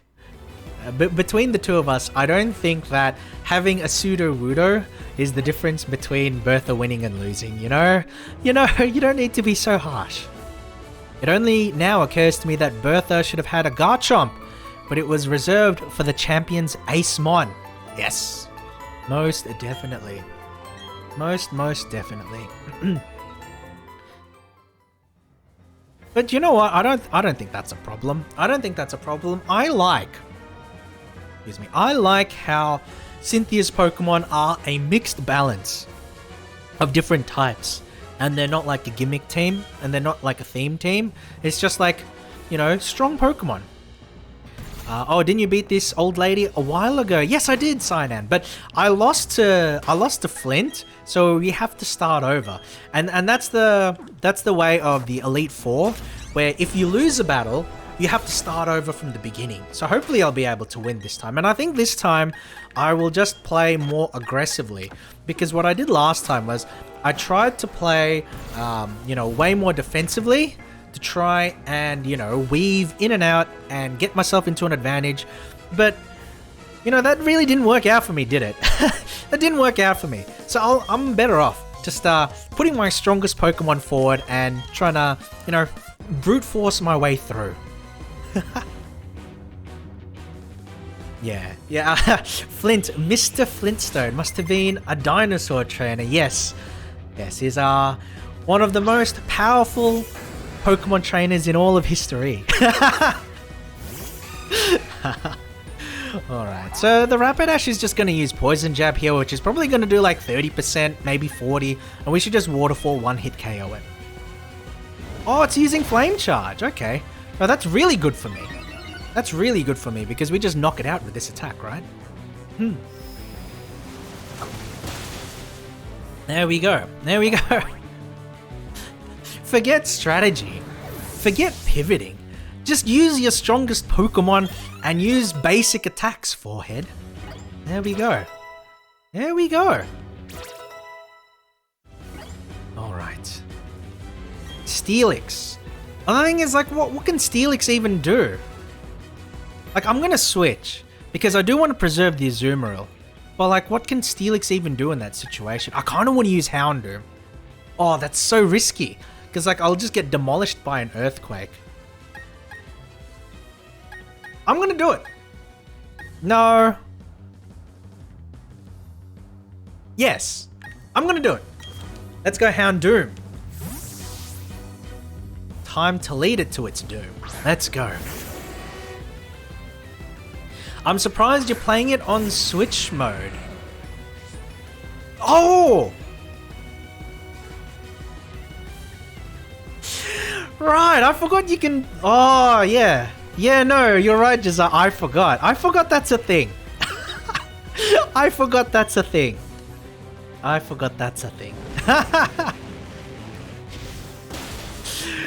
Yeah, okay. Yeah, I could play on set mode. But I'm playing on Switch. You know why, Jisaku? You know why I'm playing on Switch mode? Because what console do you think I'm playing this game on? We are playing it on the Nintendo Switch. So we are playing Switch mode. Oh, Discharge! No, wait, Discharge is crap. Because Luxray is a physical attacker, right? Hold on, let's see what else he has again. Like Leer.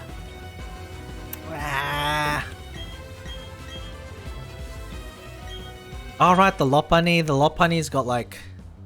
we'll just use Bronzong. Fire Punch doesn't really hurt it.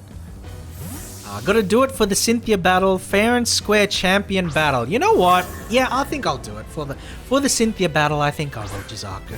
I think I will. We can do it. Alright, we'll just hit a couple of heavy slams. Right? Alright, because Lopunny has the power of Deviant. Why does Flint have a Lopunny? I mean, Jisaku, look at Flint, right? Look at Flint. He's most definitely a Deviant Art OC. So he has a lot of experience of, you know, of that kind of area. Oh wow, we dodged that through the power of friendship. Nice. For whom does the bell toll, Lopunny? There we go. Alright, okay, Drift Bloom. So this is where I got fucked over last time. So, no, we're going Houndoom. Yeah, we're going Houndoom. Because I can just spam Dark Pulse here. And I think that would probably be the ideal way to go about this. Right? Because even if he uses Minimize, we can still hit it. Oh, he's going straight to Baton Pass. That's okay too.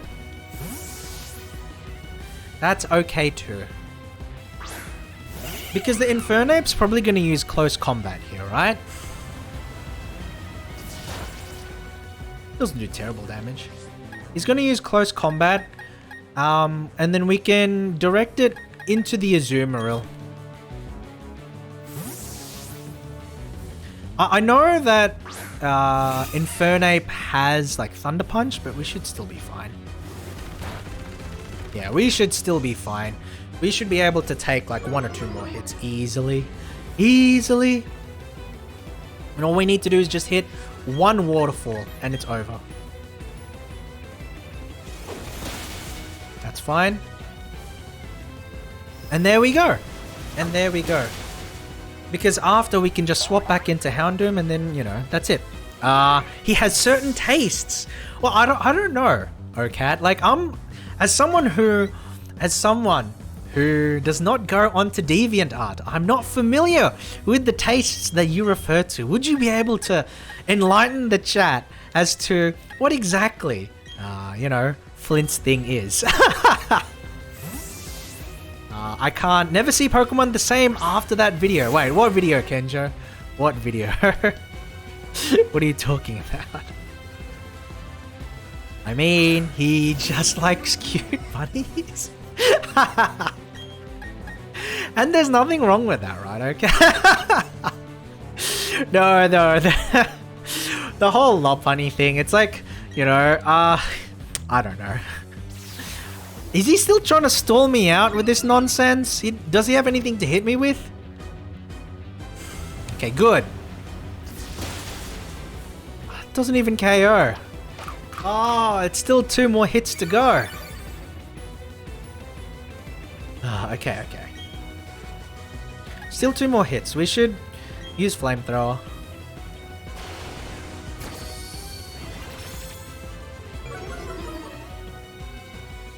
What is this set, guys? Sorry. Like, I just want to, like, just ask you guys for a second. What is this Drifbloom carrying? He carries Will-O-Wisp, Strength Sap, Will-O-Wisp, Strength Sap, Baton Pass. Does he have an attacking move? Does he actually have an attacking move?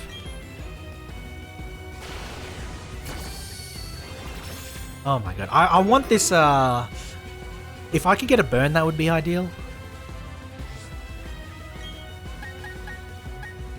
Okay, now I'm getting annoyed. Because it's like, okay, I get it, right? Like, you're a stall Pokemon, but why the evasion? Why the evasion? Okay, good. Good, we got the hit here. Okay, good. So, 1 more hit. No, probably 2 more hits, actually. 2 more hits and we should be able to take him. Minimize. I mean, I get playing to your outs, but he doesn't... Does he have any, like, attacking moves? Does he have any attacking moves? I'm -3 already. I don't... I'm so confused. Okay, we win. Finally. His team in Platinum, Jizaku says, is Houndoom, Flareon, Rapidash, Infernape, and Magmortar. I would argue the Drifbloom is his strongest Pokemon. So, what you're suggesting, Jizaku, is that Flint gets nerfed in Pokemon Platinum. That trainer looks rad. He definitely looks like he has a lot of fiery energy, Sora. I wasn't looking down on you, but I didn't think for a second that I'd lose. This is fantastic. You and your Pokemon are inspiring. I thank you.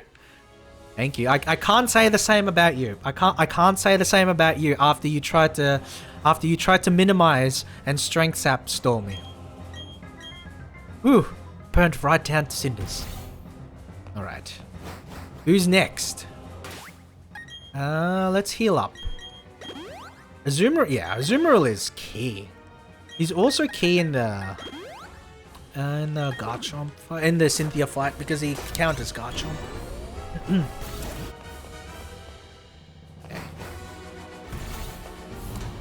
Okay, this guy was Ghost type from memory, so I guess I just spam Wait. First Pokemon... Wait. I'm just going Houndoom. Because this is like a Ghost trainer, right? So I imagine Houndoom just beats everything. Ah, you timed your arrival well. I've just finished reading a book, you see. He's psychic? Ah, well, even better then. Even better. that works fine. Houndoom's dark. I'm Lucian. I'm a user of psychic types. I must say, You've already proven yourself to be outstanding by coming this far. They say I'm the toughest of the Elite Four. I'm afraid I'll have to go all out against you to live up to that reputation. He's got cool dialogue music. Like it's got that jazzy kind of theme. That's pretty neat. Now, let's see what Pokemon this guy has though. Mr. Mime. Oh, that's a clever choice. Because Mime is psychic and fairy, right? Which actually means that Bronzong is strong here.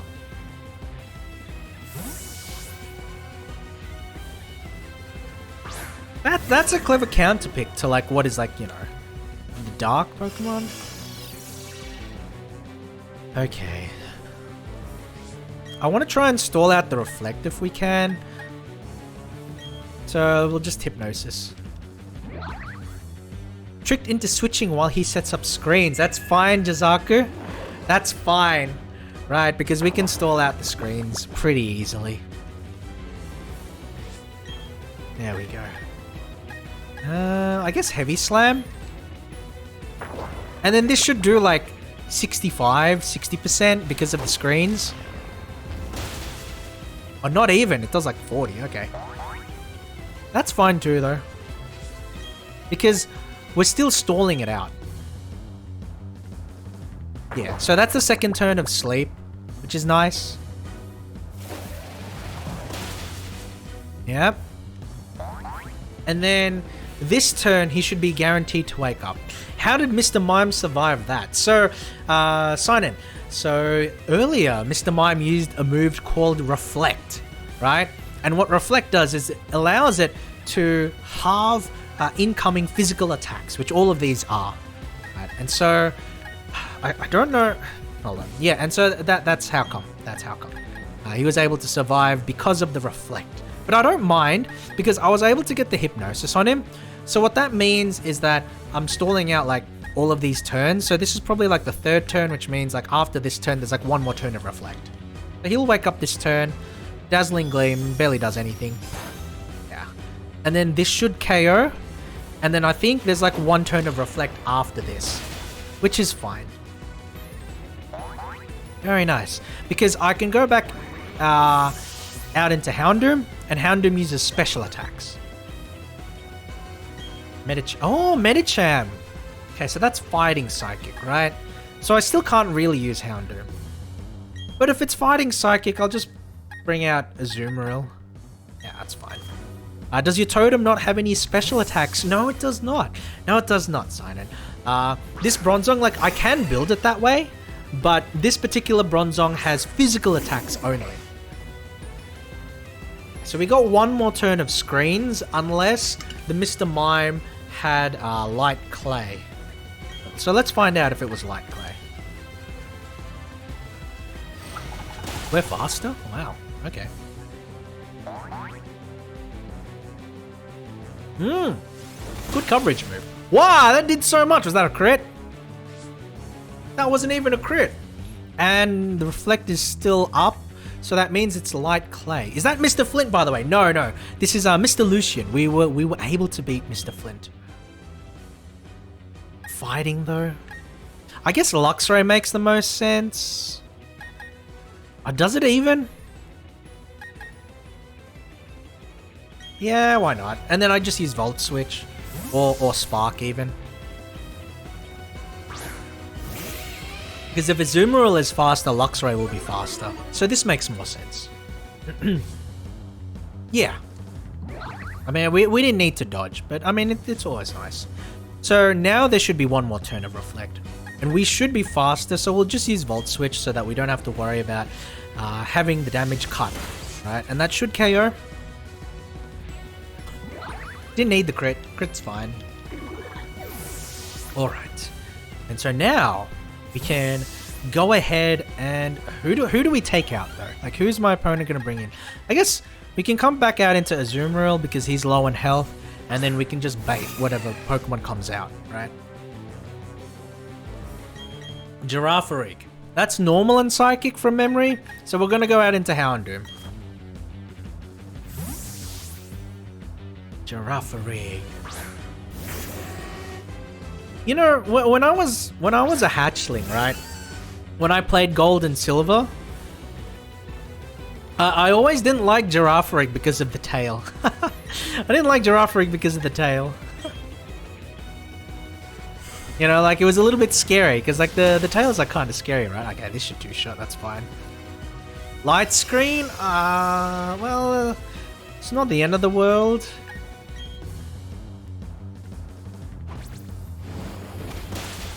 Yeah, there we go. Did Pokemon always go back to their balls after beating the opponent Pokemon? Yes, yes they do. Yes, they do.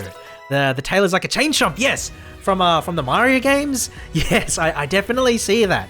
I definitely see that. Little turtle scared by giraffe tail. Well, giraffes are tall. Giraffes are tall, Gramps. You can't blame a wee hatchling like myself to be afraid of a very tall animal. Alright. Yeah, we got a couple of levels, which is quite nice.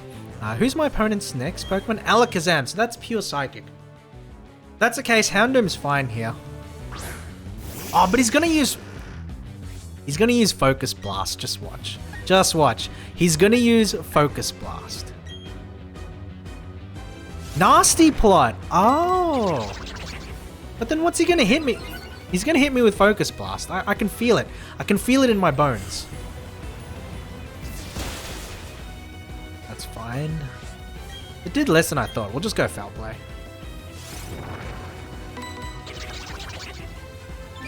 He's this greedy. So greedy. Excuse me. So greedy.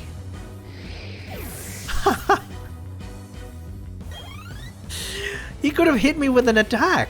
And he was already +2. That's so greedy. And now he's got Bronzong and yeah, that's fine. So now he has his own Bronzong. Now we'll use Dark Pulse because Dark Pulse has a chance to flinch. So we're gonna try and flinch him out.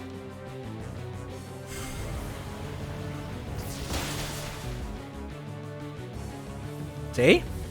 See? And now the light Now the light screen wears off. However, Dark Pulse is not the best move to use here. The best move to use here is Flamethrower. And I have a feeling this should KO. Or if not, it should get close. Oh, 1 HP! 1 HP! So close! That's fine. Is it?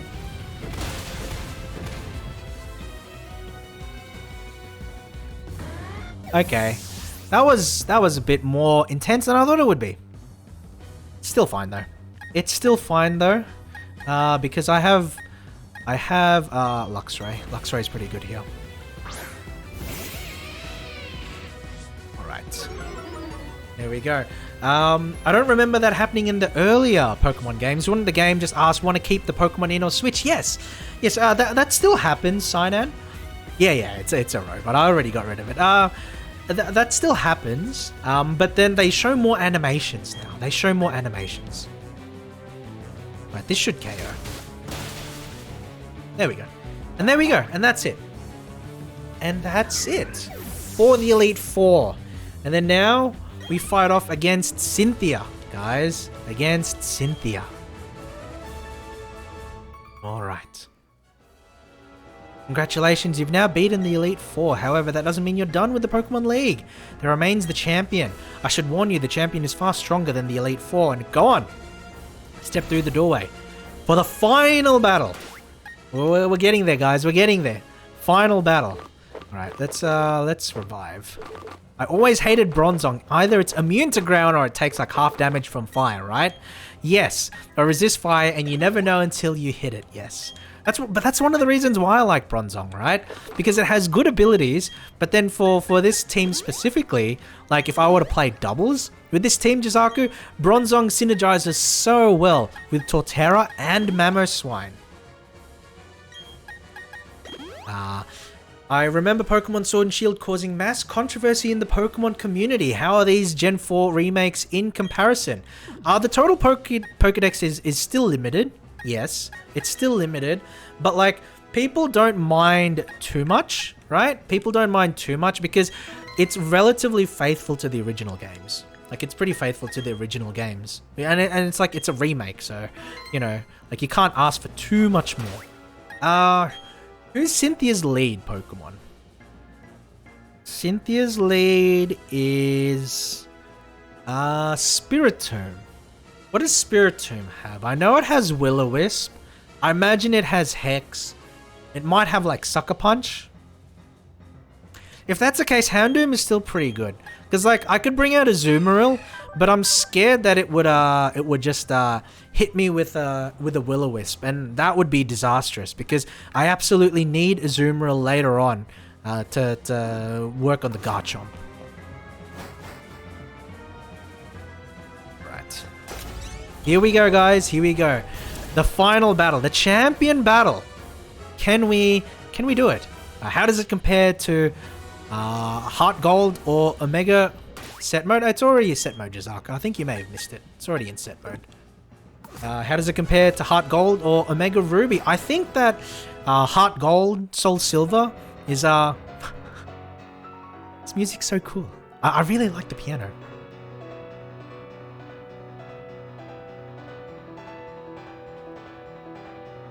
Have you been keeping well? Thank you for Mount Coronet. I'm truly grateful. Together, you and your Pokemon overcame all the challenges you faced, however difficult. It means that you've triumphed over any personal weaknesses too. The power you learned, I can feel it emanating from you. But that's enough talk. Let's get on with why you're here. As the Pokemon League champion, I accept your challenge.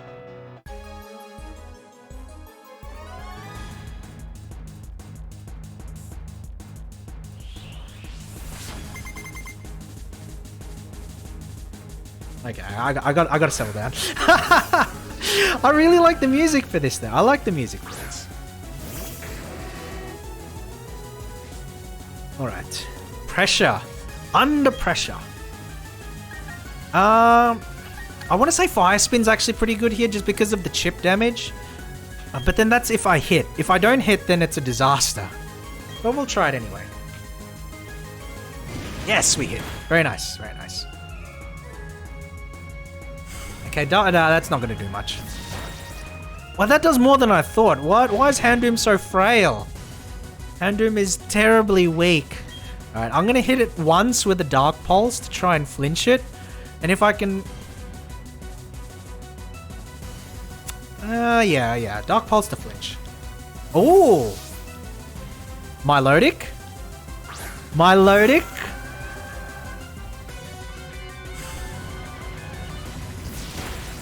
Nice. Wait. Flame Orb? So this is Marvel scale. So this is physically defensive Houndoom. Physically defensive Milotic. So I should go out to Luxray here. And then use Volt Switch. So what were you saying about Heart Gold? I believe that Heart Gold and Soul Silver are better remakes than this is of Diamond and Pearl. But I don't think that this is bad. That did so much damage. That's why.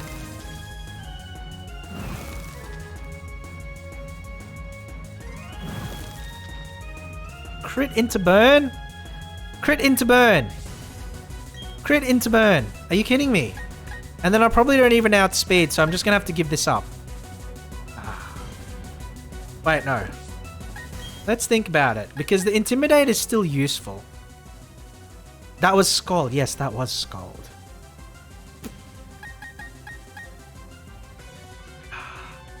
Bronzong doesn't really do much to Milotic. I know Milotic has Ice Beam, so like going out into Torterra is kind of like suicide. The only thing I can really do is go out into Azumarill. You don't think Luxray is faster than Milotic? It's not, Jizaku. It's not. A Milotic is base 81 speed, and Luxray is base 70 speed. But we can try. We can try, and I will show you.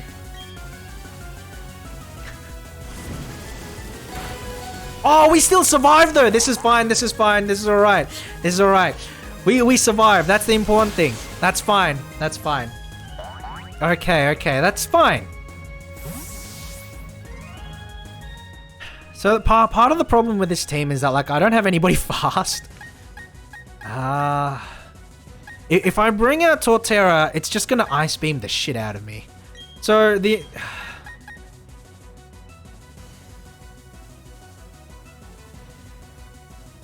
I guess I have to go into Houndoom and hope for a flinch. That sounds so bad. I have to go into Houndoom and hope for a flinch, but this is really bad.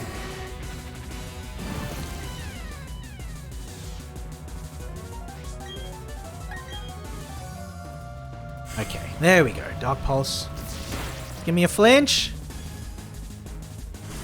How did you swap your Luxray back before burn hitting? I used Volt Switch. Sign, and I used Volt Switch, and that allows me to pivot my Pokemon out of the field and bring it back in for later. Yeah, that's unfortunate. The problem is, like, I still think it's faster than my Mamoswine, but then do I think my Mamoswine can handle one Scald and then not get burned? That's the question.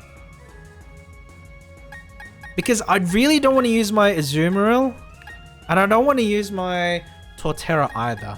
I'm going out into Bronzong, actually. I'm going out into Bronzong. If only Mama had Ice Shard, yes. Okay, so it dies to burn in 2 turns.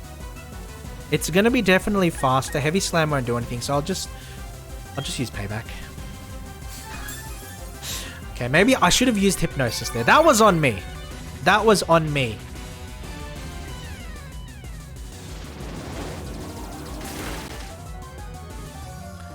Okay. That's not terrible. Welcome, Shanaha. How are you doing today? How are you doing today? But despair. Definitely despair. Definitely despair. Read like a book, yes. It's... If I'd have moved in Torterra, it would have been fine. It would have been fine. Oh, because of the... Okay. Let's see. Wait.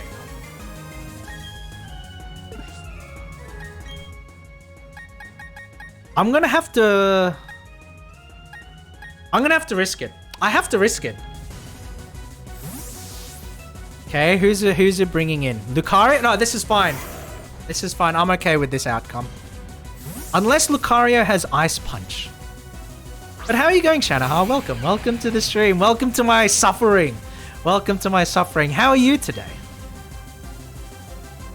What caused Milotic to burn? Its item, Sinanko. It's got an item called Flame Orb, which means that it burns every turn. And so...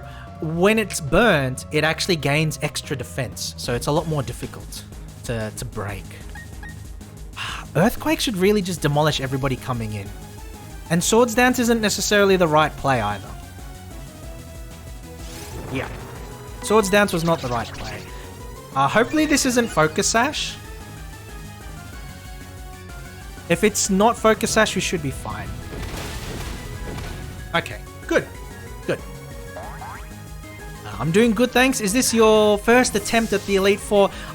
I wiped earlier because I'm giving myself like rules to try and make it fair and even, and then I got stalled out by someone spamming minimize.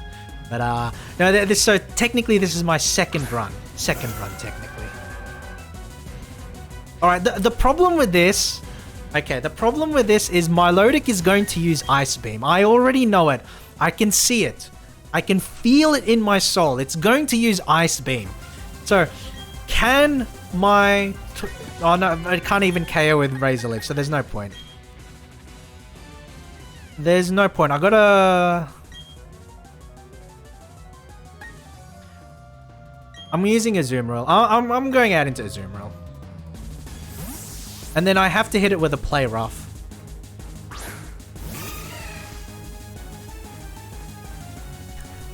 Read like a book, but that's actually all right. I actually don't mind this either. I'm surprised. I'm getting red. I'm getting red. That's fine though. Play rough is all right. As long as I don't get burnt, then I'm fine.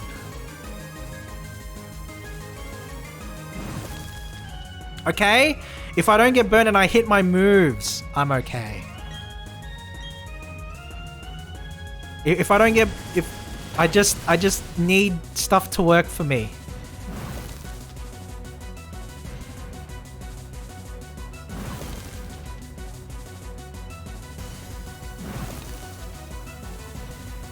Okay, stuff is not working for me. Oh, no, no, no, no.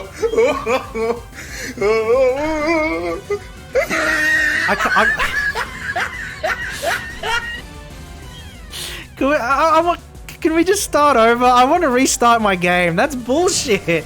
What is that? What kind of luck is that? Oh my god. Oh my... How does it miss 3 times in a row? That's like a 1% chance to happen. Oh my god. I'm not gonna win this already. I can tell I'm already gonna wipe. But I just want to know, like...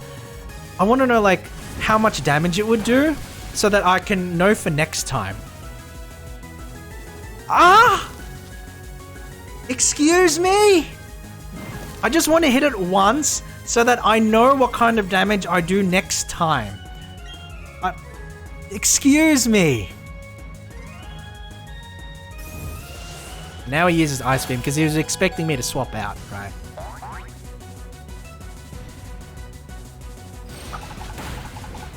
Okay, so that wouldn't have done much anyway. That's fine. You're not landing that attack? No, I'm not landing anything. I'm not landing anything. Alright, that's so unfortunate. Okay, hold on. Okay, so how do we process this? Luxray goes down to the burn, which is unfortunate.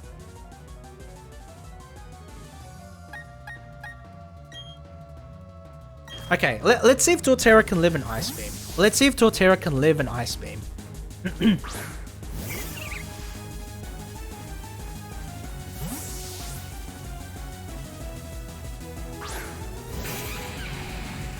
Actually, no, this is all right. It will use Sludge Bomb, which really hurts.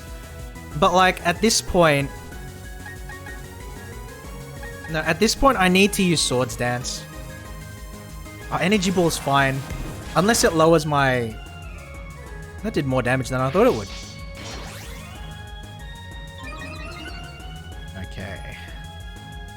That did way more damage than I thought it would. I gotta be honest. It's not too bad though. So I'll be able to live the next hit. Unless it uses Sludge Bomb, then I die. If he swaps out. He's not gonna swap out though. Sludge Bomb, so I die. Okay. No, we survive. But then we get poisoned. Oh man, we're getting hacked out in this game. That's fine. That's fine. The problem is that like I wanted to know how much damage, like, don't need Blizzard. The problem is I wanted to know how much damage the Ice Beam does to Torterra so that I can scout for next time. But like, the game has been really unfortunate with how my luck has been handled, so I haven't been able to really scout at all. Because I wanted to scout a whole bunch of things once I recognized that I would lose this match, but like the game just doesn't let me do any of that. Yeah, no, because like I'm gonna go down, and the other problem is like I don't have any Pokemon that are fast necessarily. So I think Houndoom is probably like my only fast Pokemon. If you beat that Milotic, you probably win, no? I don't think so. That's the thing. I actually don't think so, Sinan. But I guess... No, I have to save Mamoswine for the Garchomp. Yeah. Yeah.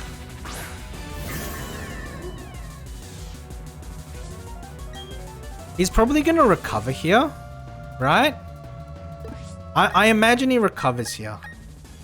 So like, I probably should have gone Luxray in that case. But let's find out, right? I'm gonna go to Azumarill because I'm assuming he's gonna recover. If he scalds, that's fine. I just want like a free, yep, recover. That's fine.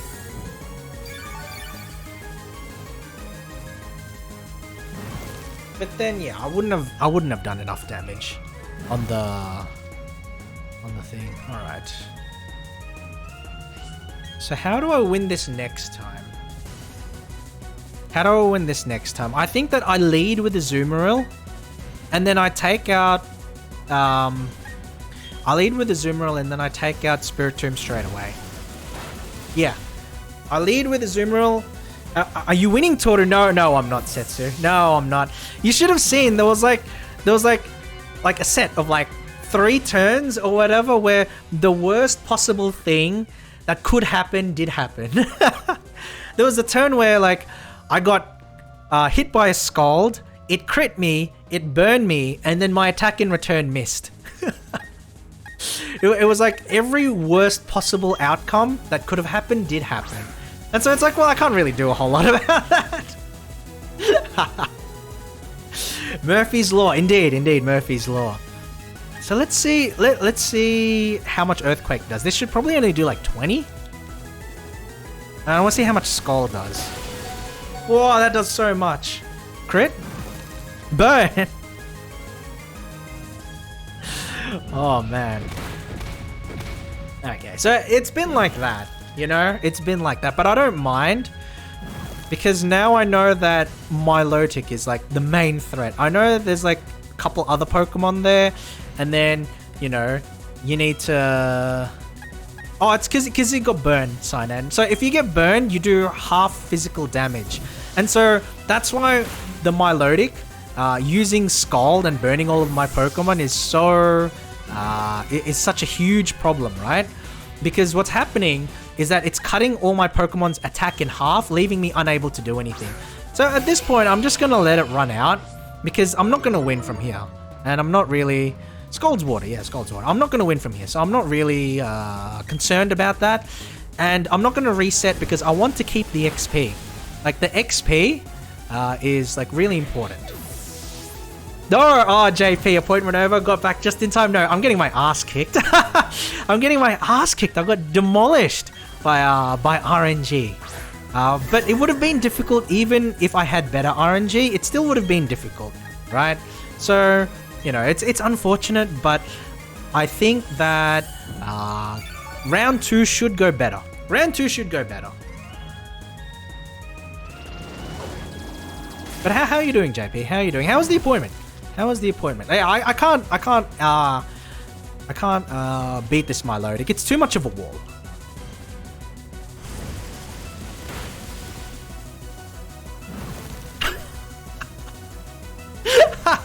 Every Pokemon has gotten burned. That's insane. That's insane. Is it truly worse RNG when you hit the lower percentage? Yes, it is, Setsu. I missed Play Rough, I think 4 times in a row, 5 times in a row. The percentage of that happening is something like 0.01%. So yes, it is bad RNG.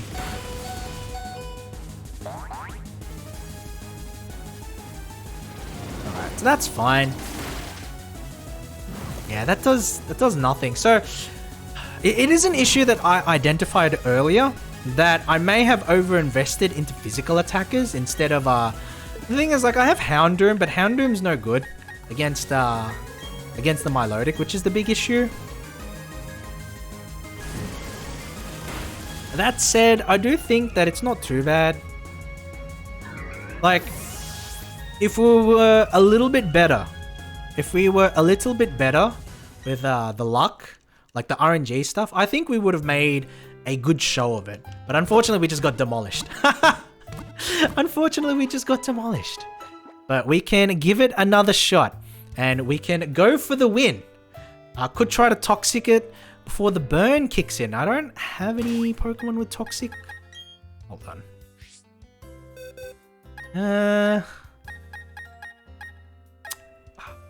I guess if I get a Toxicroak, I could. Ideally, I'd have like a Roserade, right?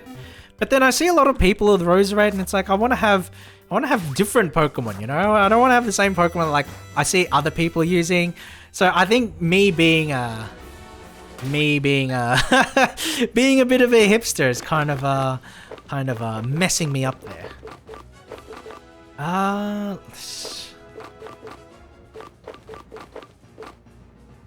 Nah, that's still.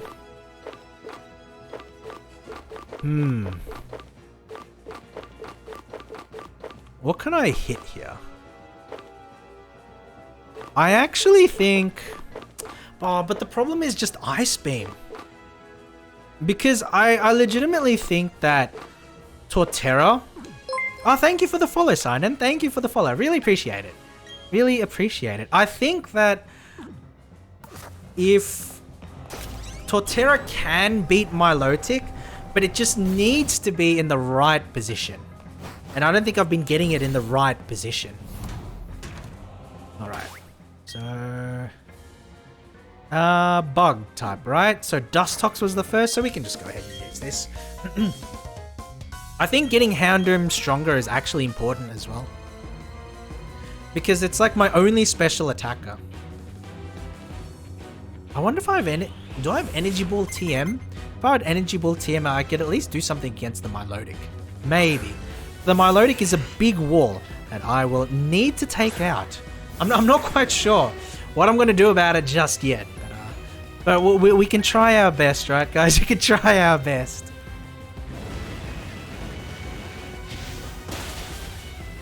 Oh, really? This is just like a cursed RNG run. Oh, man. 1 HP survival. Guys, why is my game so cursed today? That's fine. I don't mind the full restore. Because I know that I'm not going to do nearly as much damage with the flamethrower. So I just want to hit it. That did less than I like, though. So it's going to take 2 flamethrowers to KO it at this point. In which case, I don't think it's worth it. I think it's still worth it. No one's going to like this. So Heracross is not going to like this. And this is going to do like 60. 50.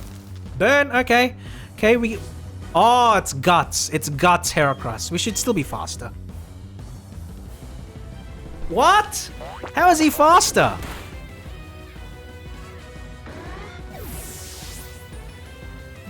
Oh, how is he faster?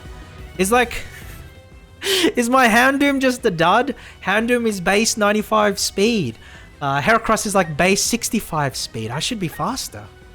If that's the case... Here we go again. Shit. Here we go again. Hell yeah. Nah, I'll just use Azumarill. Azumarill will be fine. I don't think he has anything for Azumarill. Like, this shouldn't KO. Yeah.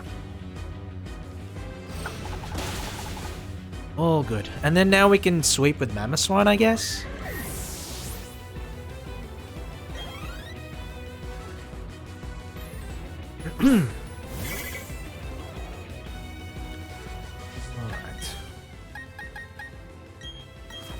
And then he's probably going to put up like a Reflect, right? Beautifly is going to use Reflect here. Alright.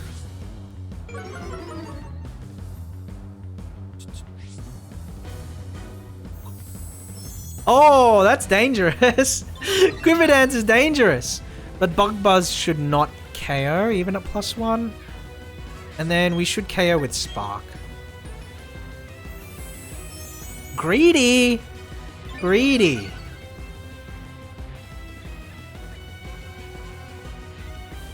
Okay. Yeah, okay. Damn. The Elite Four play really, really aggressively. I'm not used to it. I'm not expecting it. What's going on? Okay, Vespiquen. Alright, so this is a 2-shot. Oh, one shot. Oh, sorry. Yeah, no, two shot. No, like it almost was a one shot. I'm surprised at how much damage that did. Attack order's fine. That won't do anything. Okay, cool. So it's like we've conclusively proven that Bug is the weakest type. Bug is the weakest type, unfortunately. This Dust Tox. Poison? So we'll just go Volt Switch. And we can bring out Mamo.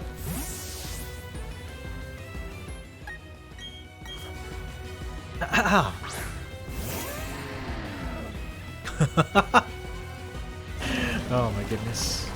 Oh no, it's hitting me with the toxic. I don't mind. I really don't mind. Because like, unless he can KO me in one shot, like, it doesn't really matter.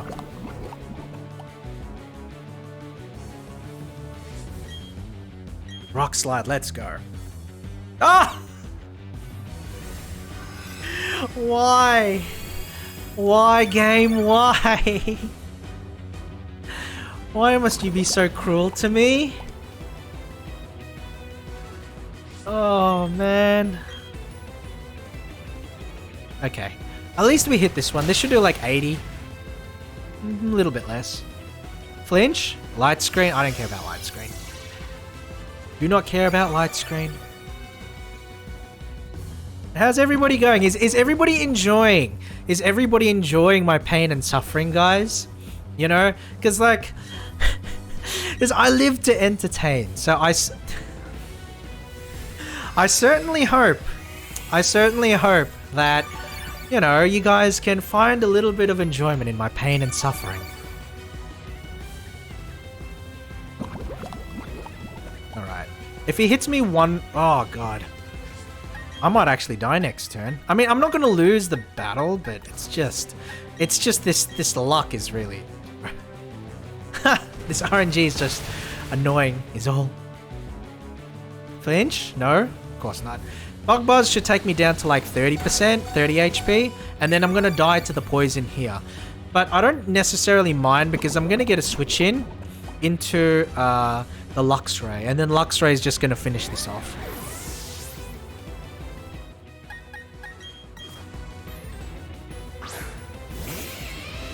Because Spark should KO it from here.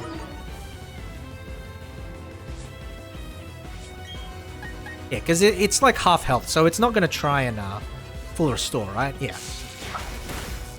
And there we go.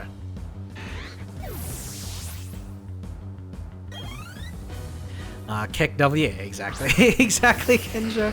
Alright, Drapion. I still have Torterra, so I'll be fine here. Who's faster?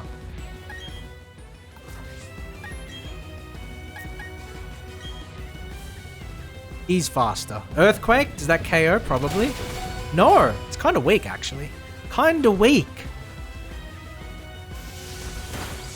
Oh, wow, that did so... Oh, critical. Yeah, I was about to say, that did so much in comparison. I thought that I would go down to that Earthquake. That's fine. Houndoom in a death spiral of being too low level, which causes him to die and get no XP. Yes. Yes, it is unfortunate. But I didn't want to grind away, right? I didn't want to grind and get like everybody to like level 65 plus or whatever. Like to me, that's like not really what I wanted to do. I just wanted to rush in there as soon as possible. Which definitely... which has definitely backfired on me, if you will. But it's not too bad because we still have like another, you know, 3 more trainers worth of XP to go.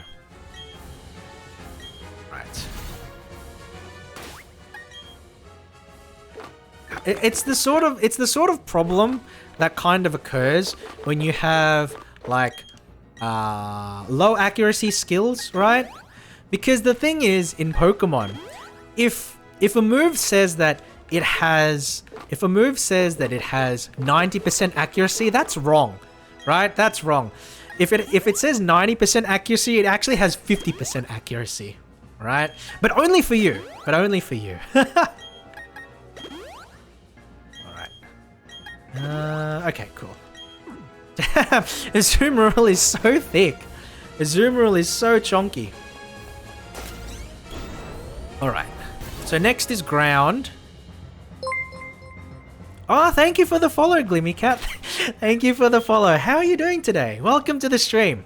Welcome to the stream. How are you today? How are you today? Alright. From memory, we just buy Torterra coin, we swords dance up, and then we just one hit the rest of the field. That's how Torterra works in this game. But welcome, Glimmy Cat. How are you today? How are you today? Alright, let's go. Let's go. The Quagsire comes out first. Now the thing is, right, we actually could just KO the Quagsire outright with like the Razor Leaf, but we want a Swords Dance just to make it easier to sweep the rest of the team. Water Gym? No, Glimmy. This is the Elite Four. This is the Elite Four. I've toxic. Toxic. I've gone through a lot of pain and suffering in this session, Glimmy. I'm glad you could make it. We're doing the Elite Four and trying to beat the game, but there has been a little bit of a struggle so far today. All right, Whiscash is next. That's fine. This catfish is a no problem. You're in so far already. I like to think that I'm doing alright. I know that other people have already beaten the game and stuff, but like I've been relatively busy in recent weeks, so I haven't had a chance to put as much time into it as I would have liked, you know? But yeah, I'm definitely suffering. I'm definitely suffering. This is Pokemon in the world of Sir Brandt. Yes. So, for those of you who are not aware, there is a game that I previously played on stream called The Life and Suffering of Sir Brandt, and it's like a text adventure game that is very heavy, very heavy on the suffering and the it's like it has very strong energy where the gods of the world, they pick you, they take you aside, and they say fuck you in particular. And that's definitely the energy that I've been getting right now, playing this Elite Four with some of the luck that's been happening, which is a little unfortunate, but it's now that's just the game. Pokemon is RNG. Pain Pecker, yes, Glimmy, yes, very pain, very painful. It's all right. It's all right. I'm doing all right now. My team's going all right. I think this particular run may be the run, so fingers crossed we can get it. Fingers crossed we can get it. You seem like you're doing well so far, Gunbatoru. Thank you, Glimmy. I appreciate it. Thank you. Oh, I should have used Leech Seed. Right.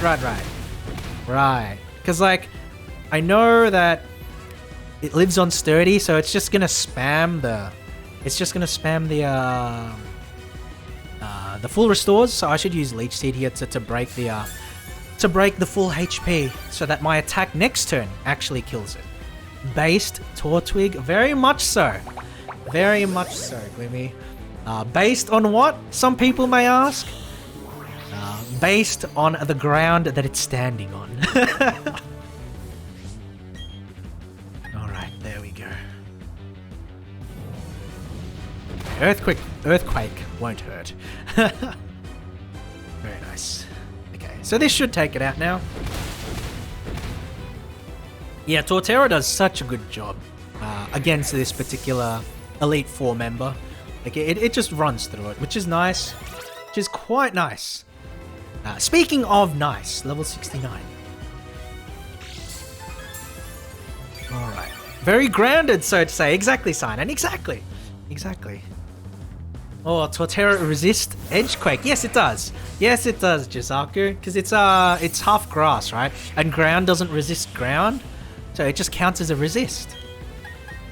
Alright, this should get close to KOing. I think I've gained enough levels that it should KO. Close, but no cigar. It's fine. Ice Fang should do like 60. That's fine.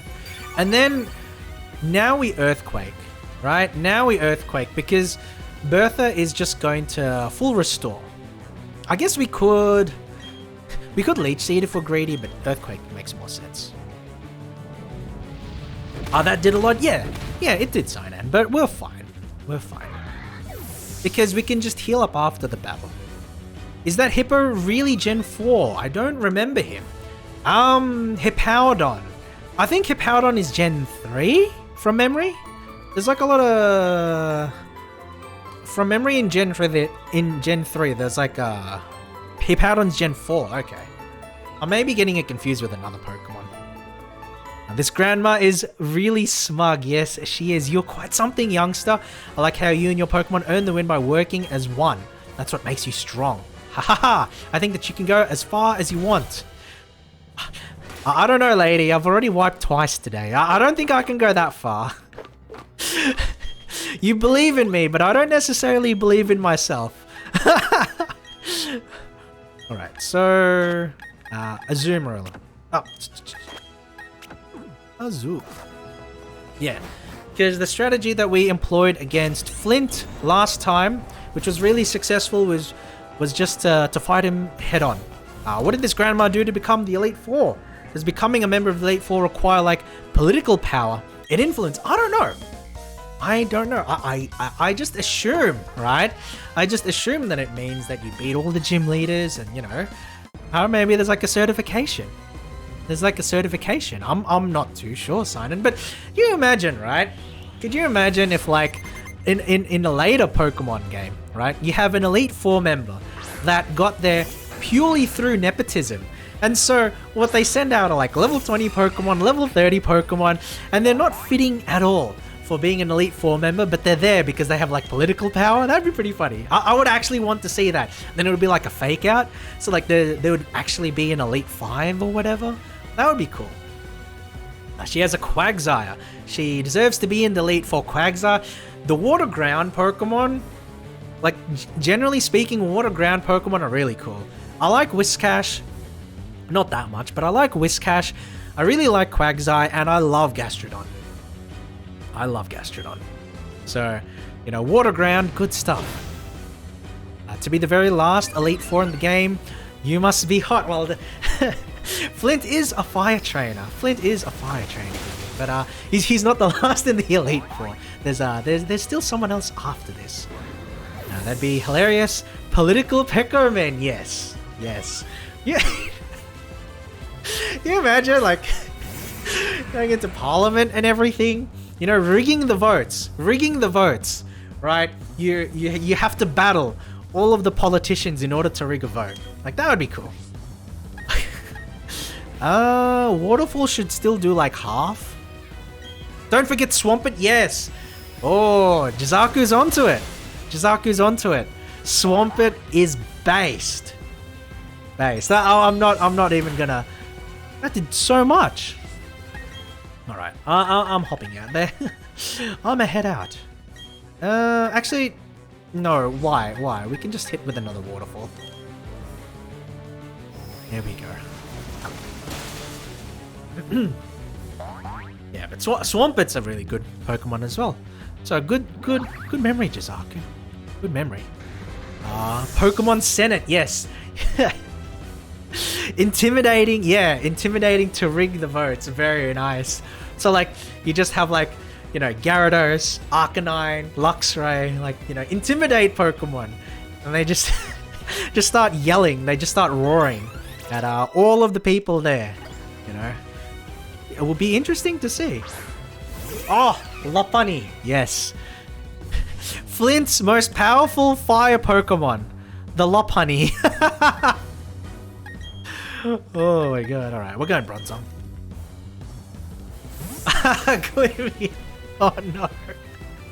Oh no. We've had a few people. In, because this is not my first run, because I've messed up a couple of runs, but this is not my first run, and we've had a few people mention that did a lot. Mention the nature of like Lopunny. There's a crit and burn. You know what? It's not even... It's like crit and burn, you know, people want to say, oh, that's super unlucky. But, like, that's not even the first time that's happened today. Crit and burn.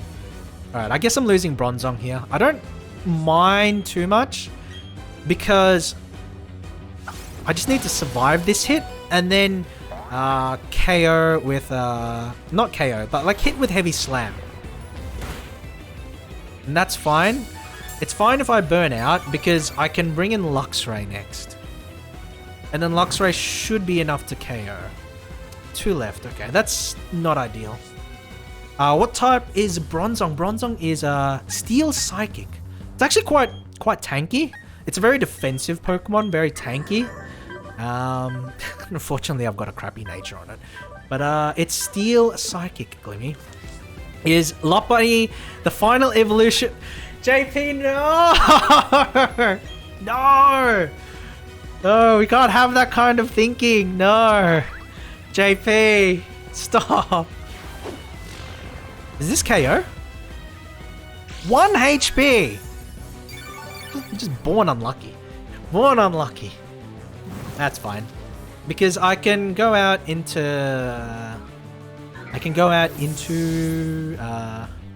Luxray. No, no, no, no.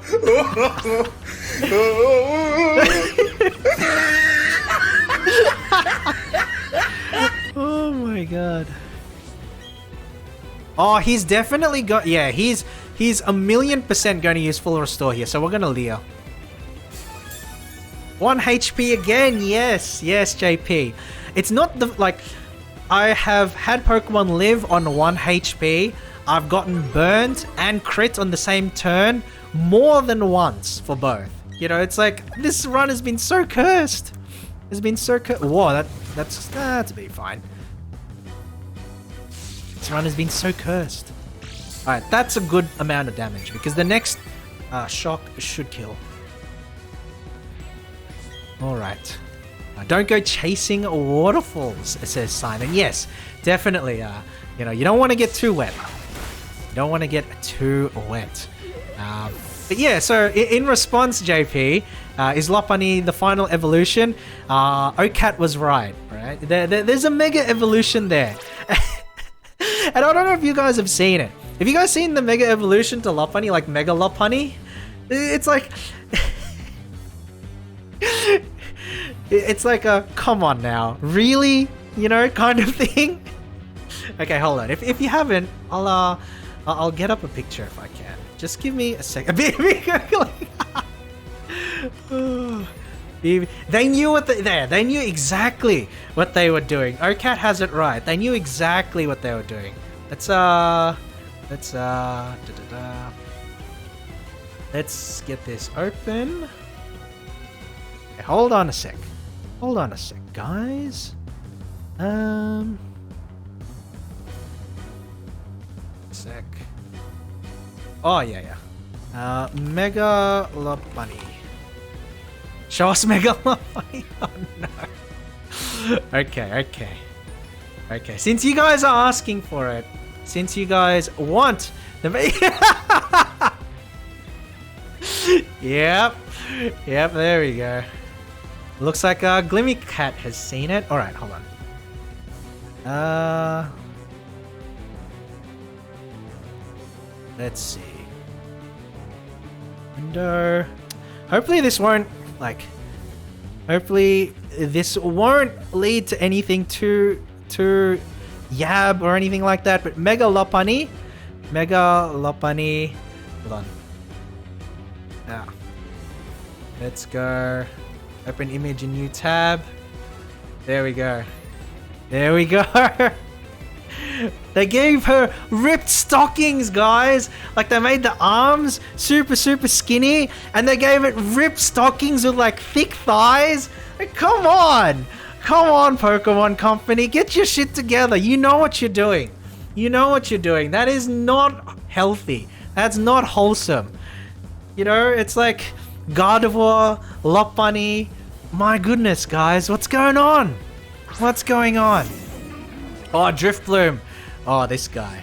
This guy. Alright. I don't mind the Will-O-Wisp too much because I just want to do damage to it, and then I'll hit it next turn with the Volt Switch, right? Because that still does a decent amount, and this might be even better, right? Because now it's got paralysis, and it's not going to activate the berry. So what I can do is I can use Volt Switch, and there's a chance that it may KO. There's a chance it may KO. There we go. And that's really helpful because the last Pokemon that my opponent has is the Infernape. And so I'm gonna do something. Okay, so Nasty Plot. I'm not really into that. So we're gonna have Tortwig come out. We're gonna have Torterra come out, and then my opponent is gonna bring out his big Infernape, and then we're just gonna switch back in. We're gonna switch back in our Luxray, right? Oh, I could live a hit. I could live a hit. Torterra can live a hit. He's a big boy. Turtles are based. He can live the hit. Fire Punch. Never heard of it. Never heard of it in my life. Let's go. Let's go. Wait, is that a Focus Sash? It is a Focus Sash. Okay. Okay, that's fair. That's fair. Based Kuma Brain. Right up there with Mega Parasect. Wait, Mega Parasect? I don't think I've seen that. I don't think I've seen Mega Parasect sign in. Mega Parasect. Let's take a look. Oh, wait. That's not a... Oh, okay. So that's like a fictional Pokemon. Okay. Okay. That's fine. There is no Mega Parasect, but there should be. That's fine. He's gonna use... Oh, he's just gonna refresh his... That's fine. Jebaited? Yes.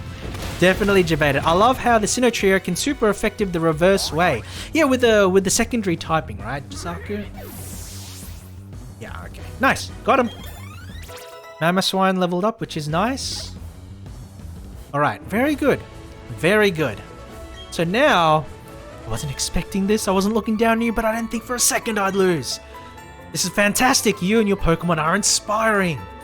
Very nice. So now, back to Lucian. I don't think Lucian gave me too many problems last time, so we should be fine. Why did they abandon Mega Evolutions? Was it too hard to make 20 Megas per gen? I think that because like the Pokemon alternates between like the generations alternate between remakes and like the new games, but then when they make new games sign in, what they tend to do is they have like a big signature mechanic. They have a big signature mechanic specific to that gen, right? And then we had Mega Evolutions, but then we had, you know, we had like Z moves, and then we had Dynamax in the latest one. But then in the remakes, they tend to like sort of shy away from that because they want to make the game as close as possible to the original. From memory, the first Pokemon was Mr. Mime. So we lead with Bronzong. There we go. Empoleon's Steel type doesn't hit Taunt, but he has access to Ice and Flying moves really easily. Yeah, Empoleon's a weird Pokemon. Empoleon's a really weird Pokemon because it's a special attacker, but its hidden ability is like one of the best abilities for physical attackers in the game. They made more Alolan Pokemons. Yeah, they did. You timed your arrival well. I just finished reading a book. Allow me to introduce myself. I'm Lucian, user of Psychic types. Let's go. Alright, here we go. Omega Ruby and Alpha Sapphire had quite a bit of Mega Evolutions, no? I think they may have. They may have. I don't remember Oras too well, to be honest. I don't remember Oras too well. Yes, definitely is a reader, this Lucian. He's got a... he's got a little bit of the Silver Fox going on, you know? Just a little bit, just a little bit. Alright, Heavy Slam should just do like 1,000,000 damage. I love Mr. Mime. Mr. Mime's animations are really funny. I do enjoy the fact that like its idle animations attempts to like, you know, it attempts to do that kind of thing. It's cool. It's cute. Gave a Pokemon opposable thumbs. Yes. Yes. Maybe I should have just Hypnosis there. I don't mind too much though. I don't mind too much. Because like Hypnosis can miss. Yeah. And then Gyrable should KO. But then also put it in range for another Heavy Slam if he uses another Restore. Okay, the Reflect's annoying, but it's fine. It's fine because now we can go out into Houndoom. And then the light screen's not going to last for too much longer, I don't think. It's like 2 more turns? The final Reflect, yes. Yes, he's reflecting on his actions right there. Their restores are so annoying, yes. They are, but it's alright. High Jump Kick. What, that did so much! I'm actually shocked. That did way more than I thought it would. That did way more than I thought it would. What the heck? You're basically fighting 12. I almost am, Glimmy. There's just too many. There's too many restores going on. It was such a high jump. It was. I would love for him to miss. Yes. Because if he misses, he loses half of his HP. But what's going to happen here... is that he's going to use a full restore this turn. Right? He's going to use a full restore this turn. So it's actually in my interest to use a Volt Switch here and save my Intimidate for later. Oh, he's not. Okay, well, I mean, that just KOs then. That's fine. That just KOs, and then now we can go out into Houndoom. And hopefully get a little bit more experience for it. Alright, there we go. Dun, dun, dun. Girafarig. Yeah, Dark Pulse. Dark Pulse should do a lot. Maybe 60, because I don't know if the light screen is over yet. Oh, that's still fine. Trick Room. Wow. Trick Room. I mean, I don't really care.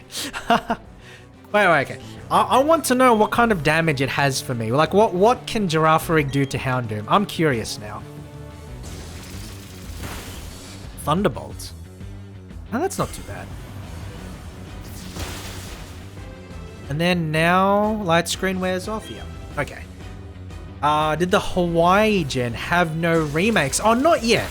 Not yet, Cyan. So what happens, right, is that when Pokemon gets remade for, like, they have the remake, they do it in sequential order.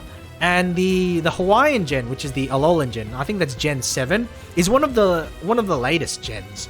So it's still far behind when, like, they're doing the remake. So that's not going to get remade for a while, actually. Alright. He has Alakazam. We're under Trick Room. I should outspeed by like 1,000,000. Yeah, we're fine. We got 2 turns of Trick Room left, I think. Oh, that did less than I'd like. Shockwave's not going to... Is it going to KO? Ah, that's fine. Houndoom's so weak. This Houndoom is so bad. Ah, that's fine. We just use Bronzong. We got 1 more turn of Trick Room left. And then we can just hit it with a Heavy Slam. Gyro Ball is probably better, actually. It should still KO. There we go.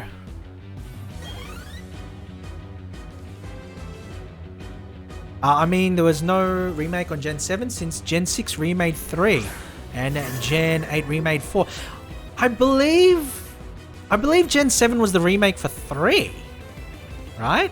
Because Gen 6 is, yeah, Gen 6 is like XY, right? Am I getting that wrong? Oh, right, his own Bronzong. I guess we go into Luxray.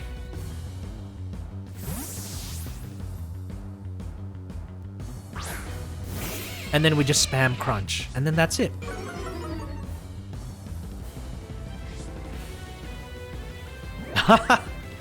I mean... XY gen. Okay. So I got that wrong. Interesting. Because RX is using the Mega Evolutions mechanic. Okay. Okay, that makes a lot of sense. Thank you, Jizaku. Thank you. I don't mind Trick Room. I don't think there's like anything that you can really do that's super damaging, right? Oh, he has that shouldn't KO. Earthquake still shouldn't KO, so that's fine.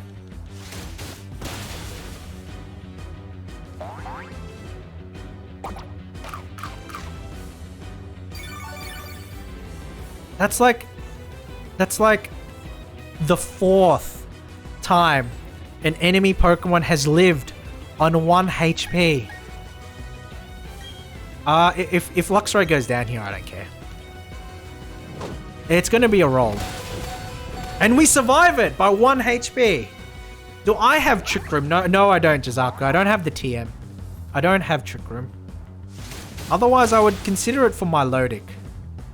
Whew. Okay, so now we go back to the champion. Now we're back to the champion fight. There's a chance we might just, not be able to win again, but we'll see how we go. We'll see how we go, guys. All right, we've beaten the Elite Four. There we go. So now this is attempt 2, I think, on Cynthia. Thank you for the good wishes, Glimmy. Thank you for the good wishes. I think this is attempt 2 on Cynthia, but 3rd run overall. Oh my god, I have some Pokemon that are like really high level, but then you have some Pokemon like Houndoom and like Mamoswine that really aren't pulling their weight, so they just fall so far behind. Oh my goodness. I wish I had Trick Room though. Like if it would be nice if I had it on Bronzong, right? Wait.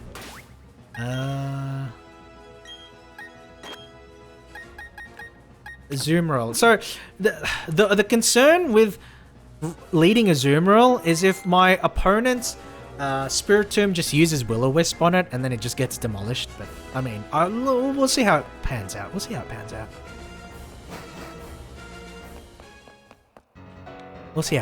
Poor Houndoom, yeah. It's trying its best.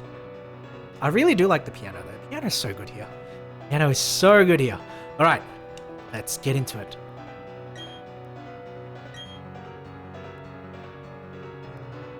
As Pokemon League champion, I accept your challenge.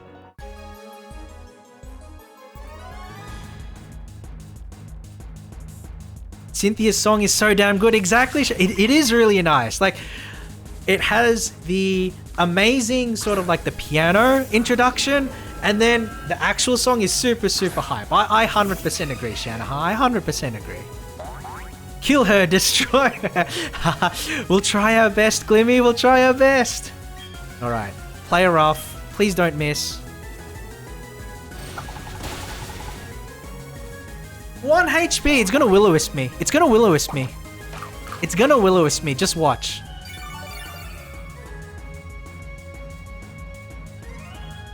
Oh, Shadow Ball. Okay, that's good. I'll take that any day of the week. Now, I suspect that Spiritomb is gonna swap out for like Roserade here. I really want to call it. And go out into Bronzong or Houndoom. But we'll just play it straight. Yeah, we'll just play it straight.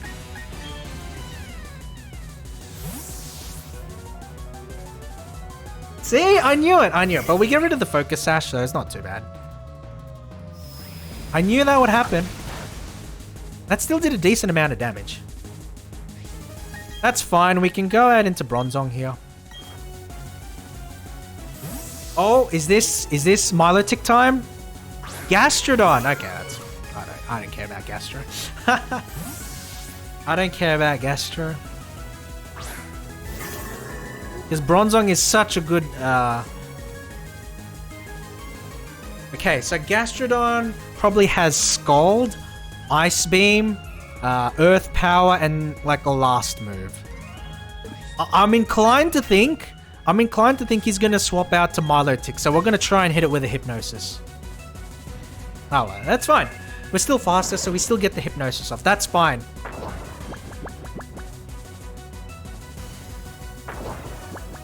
Now we can try something really, really risky, right? We're going to try something really, really risky, and we're going to bring in our Torterra.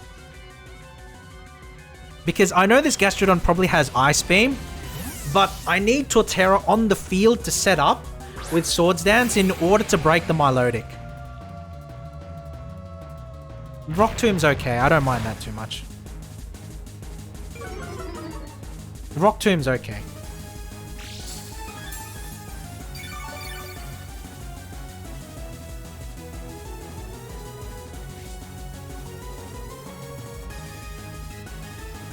Alright, so here's the 50-50. Does he go for Ice Beam?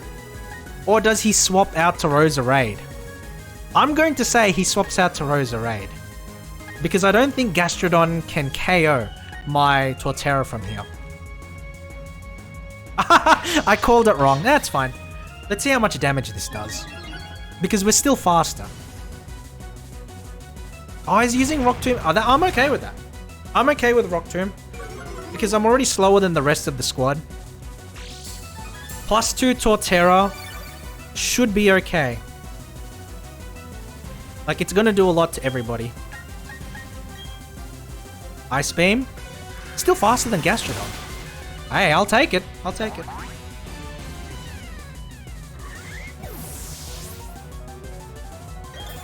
Okay. Okay. So now we're in good shape. Now we're in good shape. But Milotic, here we go. Here we go. So Milotic's gonna have Ice Beam. This is the pivotal turn, right? Because it doesn't have Marvel Scale Up. So it doesn't have Super Defense. But it's gonna hit me with an Ice Beam. So can we survive the Ice Beam?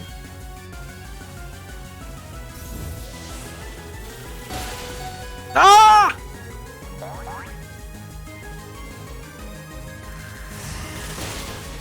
Let's go! Let's go! Oh, yes, the crit too! The crit too! Oh, yes, Torterra! Let's fucking go! Oh, yes! Yes! Oh, I think that might be it. I think that might be it. I think what I have in the back can deal with the rest. Let's fucking go! Let's fucking go. Oh, that was hype! That was sick. Based Torterra. My god, alright. Alright, I don't want to eat a Will-O-Wisp on... I guess we can go out to Houndoom. Yeah, let's try and preserve Torterra. There's no reason to, like, you know, just let it go down. So Houndoom is a good thing here because it eats up Shadow Ball, it eats up Dark Pulse, it doesn't worry about... Yeah, that's fine. This is not, you know, very effective. Like, it does a decent amount, but not enough to really trouble me, right? And so what does my opponent still have in the back, right? He has Roserade, he has Garchomp, and Lucario. So essentially we want to use Flamethrower here, because Flamethrower is super effective against both the Lucario and the thing switch-ins, and the Roserade switch-ins. And if he switches in Garchomp, then we have a chance to burn. Yeah, and he doesn't. He doesn't. That's fine. Nice, nice. What is Garchomp? What is Garchomp? Exactly, JP, exactly. Okay, Lucario time. So Lucario is probably going to hurt quite a bit in terms of damage, but I don't know. Like, I think we can still take it. We can still take it. Aura Sphere, that's going to KO. Is a bit unfortunate, but that's fine. That's honestly fine. Reason why that's fine is because we still have, like, Pokemon like Bronzong and Luxray. Rip Hound. Very unfortunate. And we also have Mamoswine. We'll give Mamoswine a shot. So the question is, does Mamoswine get one hit by Aura Sphere? I think he doesn't, but let's find out. Flash Cannon? I don't think he gets one hit. Whoa, my god, he got demolished. Oh no! Oh no! He got demolished. What the heck? Okay, okay. Let's take this more seriously. Jeez. Special. Ah, that's still fine. That's still alright. Let's see. I think hypnosis is worth. This should do like 30%. Oh, that did more. That's fine. Useless mammoth sword. Yes, mammoth extinct once again. Once again. So unfortunate.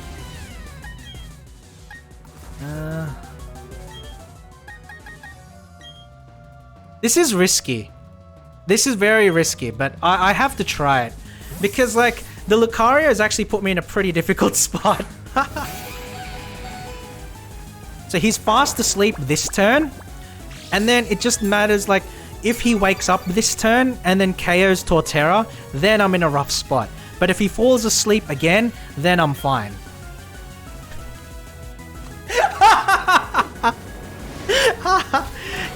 Oh, we survived! Oh! Power of friendship! Power of friendship! Let's go! Power of friendship, let's go!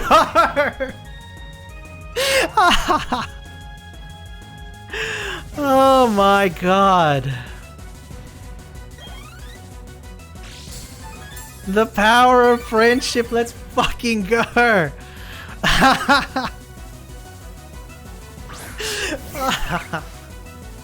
No one messes with this turtle. I'm saving him. I want to... Yeah, Bronzong is the best option here. Bronzong is the best option here. Yep, there we go. Because, like, Roserade doesn't really have anything that can hit Bronzong. You know? Because, like, Energy Ball, Shadow... Oh, Shadow Ball! Oh, fuck, maybe not. Ah! Crit? That did more than I thought. Oh my god. I didn't realize he got Shadow Ball. What the fuck? Okay. It's all on you, Luxray. It's all on you. You have to eat a hit. You have to eat a hit, Luxray. It's all on you.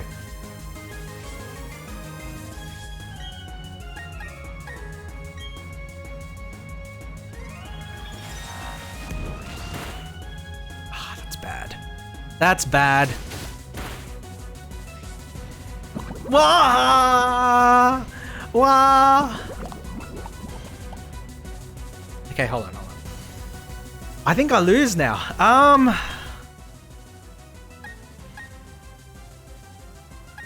Hold on. Assuming...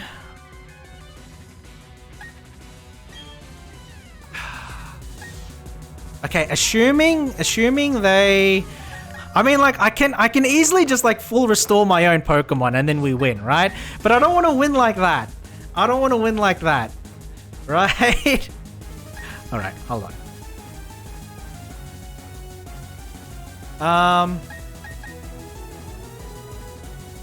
Volt switch. Yeah, I was expecting the full restore. So we're gonna Volt switch out.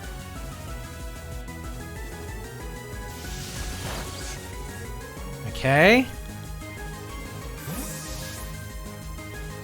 Okay, so this is how we this is how we win, guys. This is how we win. We rely on the friendship hacks again. Again. We rely on the friendship hacks again. That's our only out. That's our only out. Back against the wall. Torterra, 29 HP in a dream. Can we do it? Probably not, but can we do it? Oh! He toughed it out! He toughed it out! Oh! Let's go! This turtle cannot be stopped! This turtle cannot be stopped! You can throw anything. You can throw grass types, you can throw poison, you can throw water, you can throw ice. This turtle will take it and come back for more. Let's fucking go. Let's fucking go.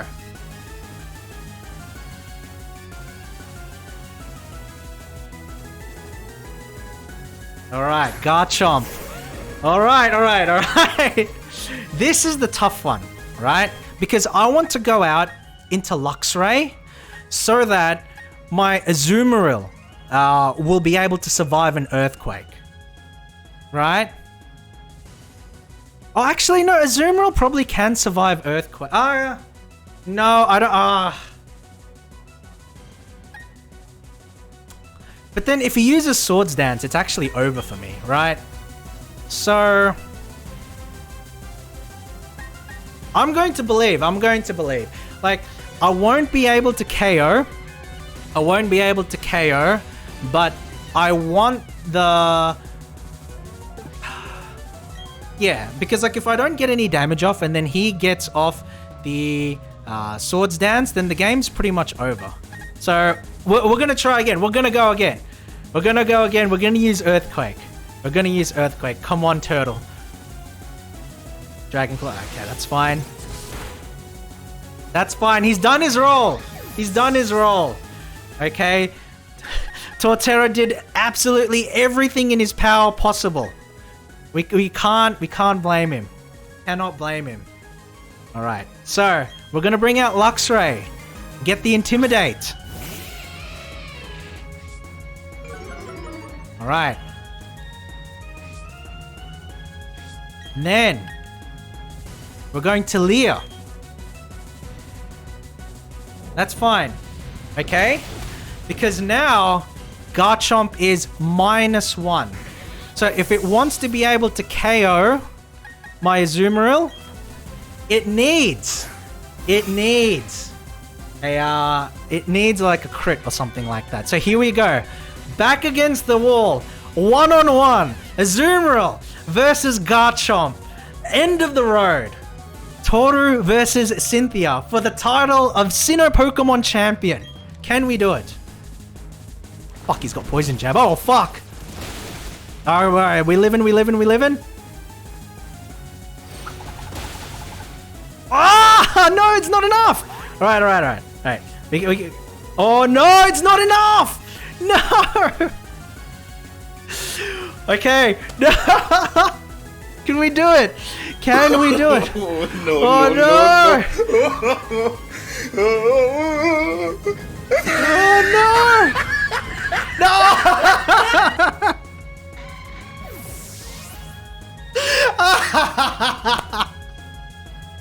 No!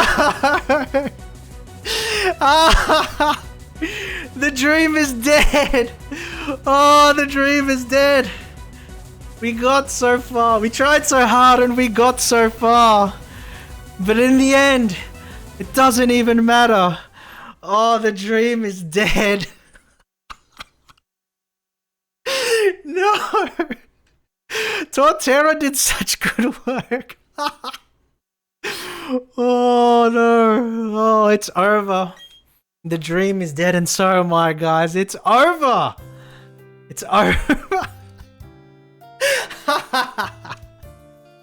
Oh man, that was fun. That was actually a lot of fun.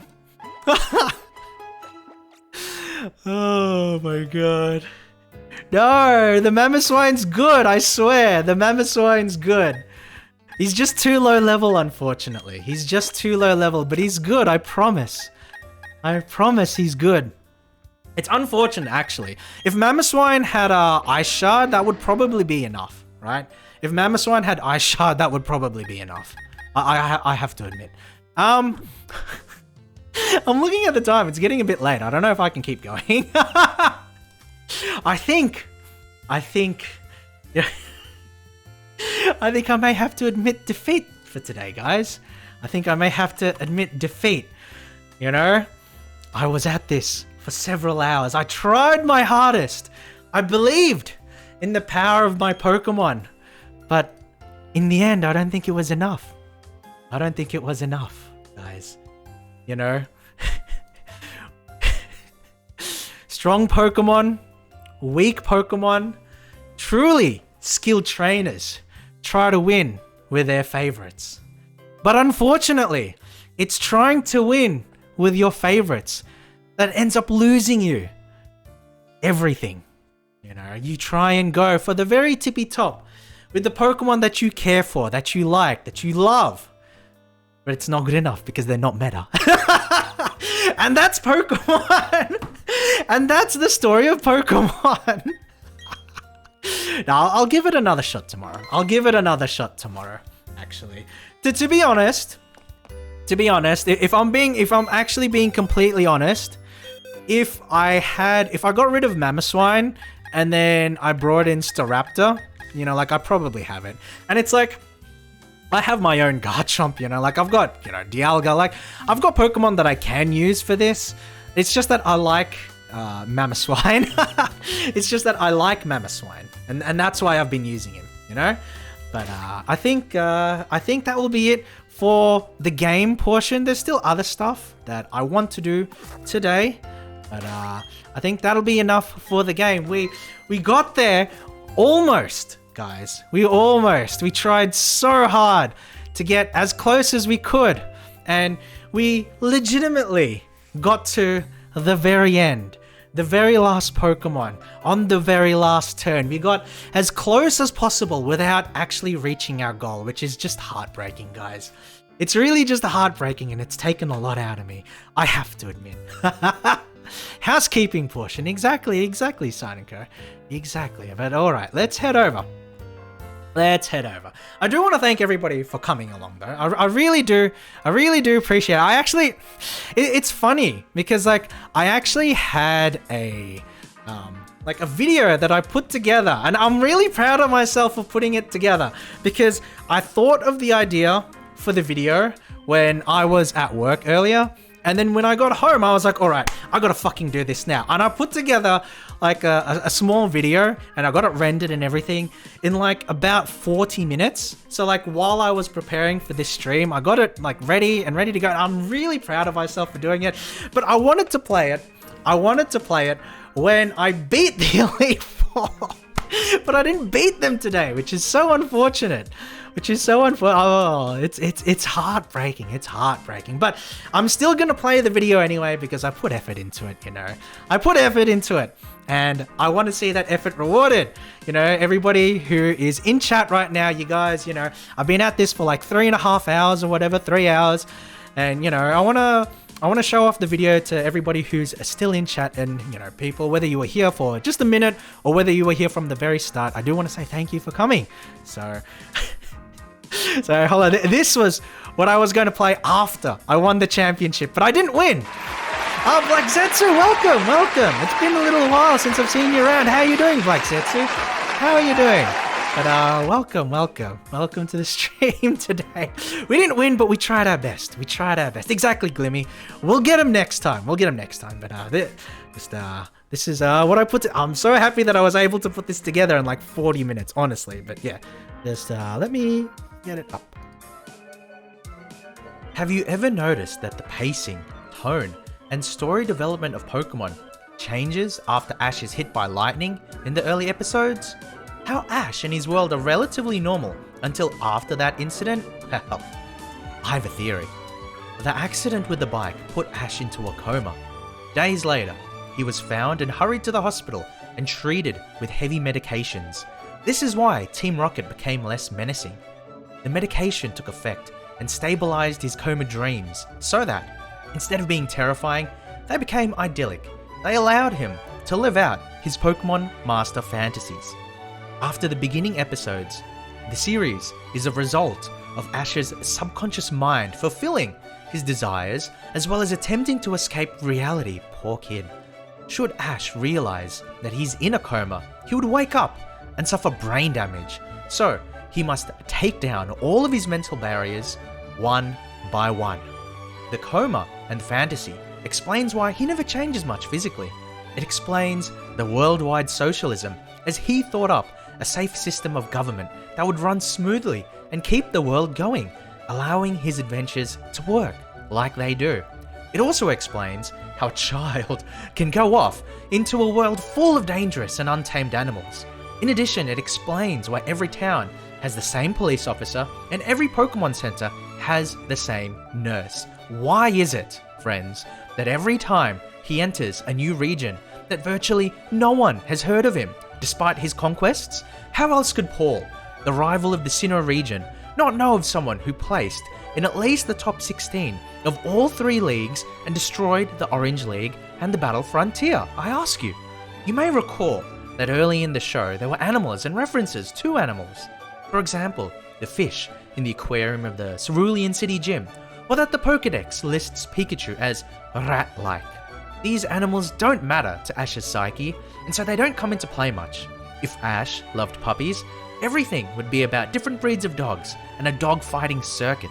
But as the series goes on, you see fewer realistic animals and more Pokemon.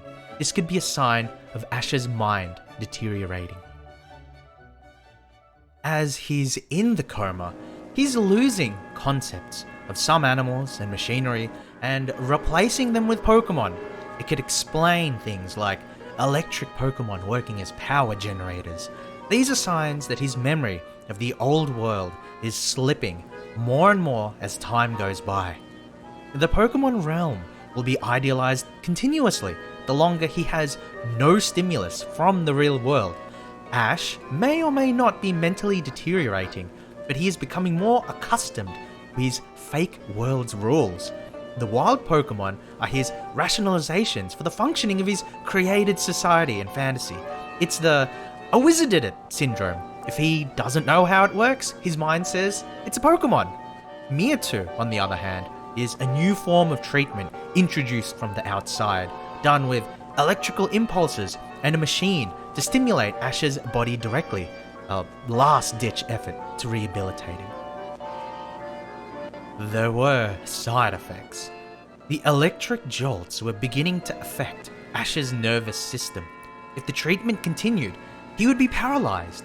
In order to reduce the danger Ash's consciousness felt from it, his subconscious began downplaying the effects in this world, which is why Pikachu's electric attacks, once noted for their strength by Team Rocket, no longer had any effect on Ash other than comic relief. As we can see, Ash may well have been trapped forever in this world. However, like every dream, like everything, there is a beginning and an end. Now, what would happen if Ash never recovered? In his hospital room, we see Delia, obviously distraught. She's talking to a doctor with a grim look in his face. The man is saying their insurance is up, and the boy has had no change in brain activity for years. The shock of taking him off life support has a very, very small chance of awakening him. She tearfully agrees. Back in Ash's world, he has finally defeated the Elite Four, and one by one, the people around him disappear. Eventually, everything is black. Pikachu comes dashing towards him, glowing brighter and brighter in the darkness. Eventually, he reaches Ash, and the two embrace one last time. In the hospital room, his life signs fading, Ash mutters his final words: "I want to be the very best." He will die, never having known his dream, except as naught but a dream. When he came back to reality, he knew it all for the lie it was, knew it as his imagination, knowing that, for all of his efforts, all of his ambitions, and his friends, they were in fact nothing. And so, he lets go. As he utters his final words, he barely opens his eyes and sees the silhouette of his mother, her face hidden by her hands, wiping away her tears.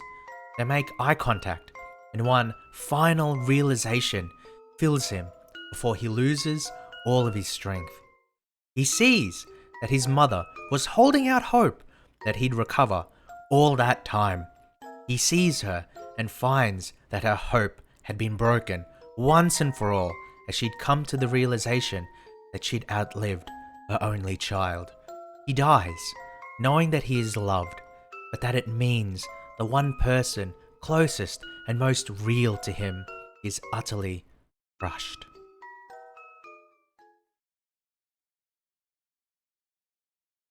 So isn't Pokemon like the happiest franchise, guys? Isn't it so happy and you know? Oh my god. No, but that's but that's thank you for the Pachis, Glimmy. Thank you. But that's a popular like a fan sort of like theory that's been running around on the internet for like the longest time, right? And then then I was thinking, right, so how does the story invalidate the relation between Ash's mom and Mr. Mime? Well, I mean, look, Sign and Co. You know, Mr. Mime, like, he knows how to use his... No, I'm not going there. I'm not going there. I'm not going there. No, I'm not going there. I'm gonna stay. I'm gonna say wholesome, and not buy into that. You know. Alright. Good use of N's theme at the end. Thank you, Jizaku. Thank you. I wanted to use themes that were specifically in Pokemon. So like the first theme, you know, when it's like a little more lighthearted and when I'm like explaining everything that's happening, that's just like the Route 1 music from Pokemon Let's Go, like the remake for Red, Blue, Yellow. And then like as it gets like into the middle of the story, when like Ash is in a coma and everything, it's using the Mimikyu music. You know, the trial, where like the convenience store, the haunted convenience store where you find the Mimikyu in Sun and Moon, right? That was that one. And then I used N's room, like the broken music box at the very end, because like I think that when it comes to like sort of like haunting music or scary music in Pokemon, everybody defaults to like the Lavender Town theme, but I personally feel like, you know, N's room, like the theme there, like the broken music box, I think that's like, you know, that's probably like the best, right? So yeah, but I put that together in like 40 minutes or something, so I was really happy with myself because like I was driving home today and like on the turtle transportation, I was heading home, and then I was thinking to myself, oh man, like I gotta put something together. You know, I gotta put something together because I'm gonna beat, you know, Pokemon Brilliant Diamond today, you know? Unfortunately, I didn't, but I still wanted to show you guys the video that I made because I put a bit of effort into it, and I'm really happy with how it turned out. And I do appreciate the Parchies and all of that stuff, so thank you. So it does sort of like segue into a little thing that I have, right? So I added a new redeem, and it's called like Record a Meme Vocaroo, right? For the next stream. And so the idea is that, you know, you have like a recording and, you know, like an idea, right? You have like a scene or an idea or maybe like a quote or something. And then I will attempt to turn that into like an audio recording that I'll then play on the next stream. And so I don't think I'll put as like, it's not going to be that long, right? As the video I just did now, but it's going to be similar to that. You know, I'll take some time towards the end of the stream and then I'll, you know, show off what people have requested. Obviously there are limits, right? Like, I'm not just gonna read out like, you know, your degenerate smut fantasies or whatever. I'm looking at you, JP. But yeah. Oh, but yeah, I do enjoy reading stuff out and, you know, being comedic with it or going a little over the top with it, you know, being a little theatrical and that kind of thing. So that's definitely something that I do want to add a little bit to my streams going forward. So I do have the redeem there. Like I said, it's not going to be as long or as in-depth as the video I just showed off, but it's like, it's that kind of thing, right?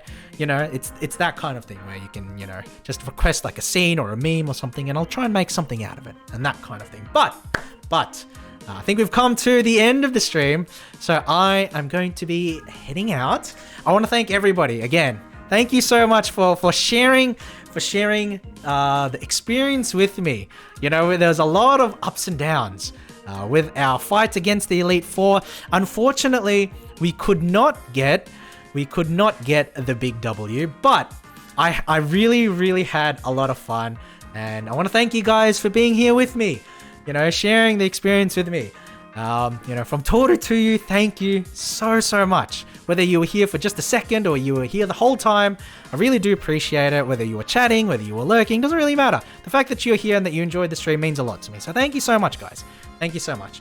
But I will head off for the time being. And before I go, we are going to raid. Actually, I'm just going to check first. I want to raid Paper Bag, but he's been going on for a while, so I don't know if he's close to finishing his stream as well. But these ads. But if he looks like he's still going for quite a while, then we will definitely raid Paper Bag. So let me just pull it up. Oh my goodness, these Amazon ads are destroying me. Oh no. How many ads are there? Alright.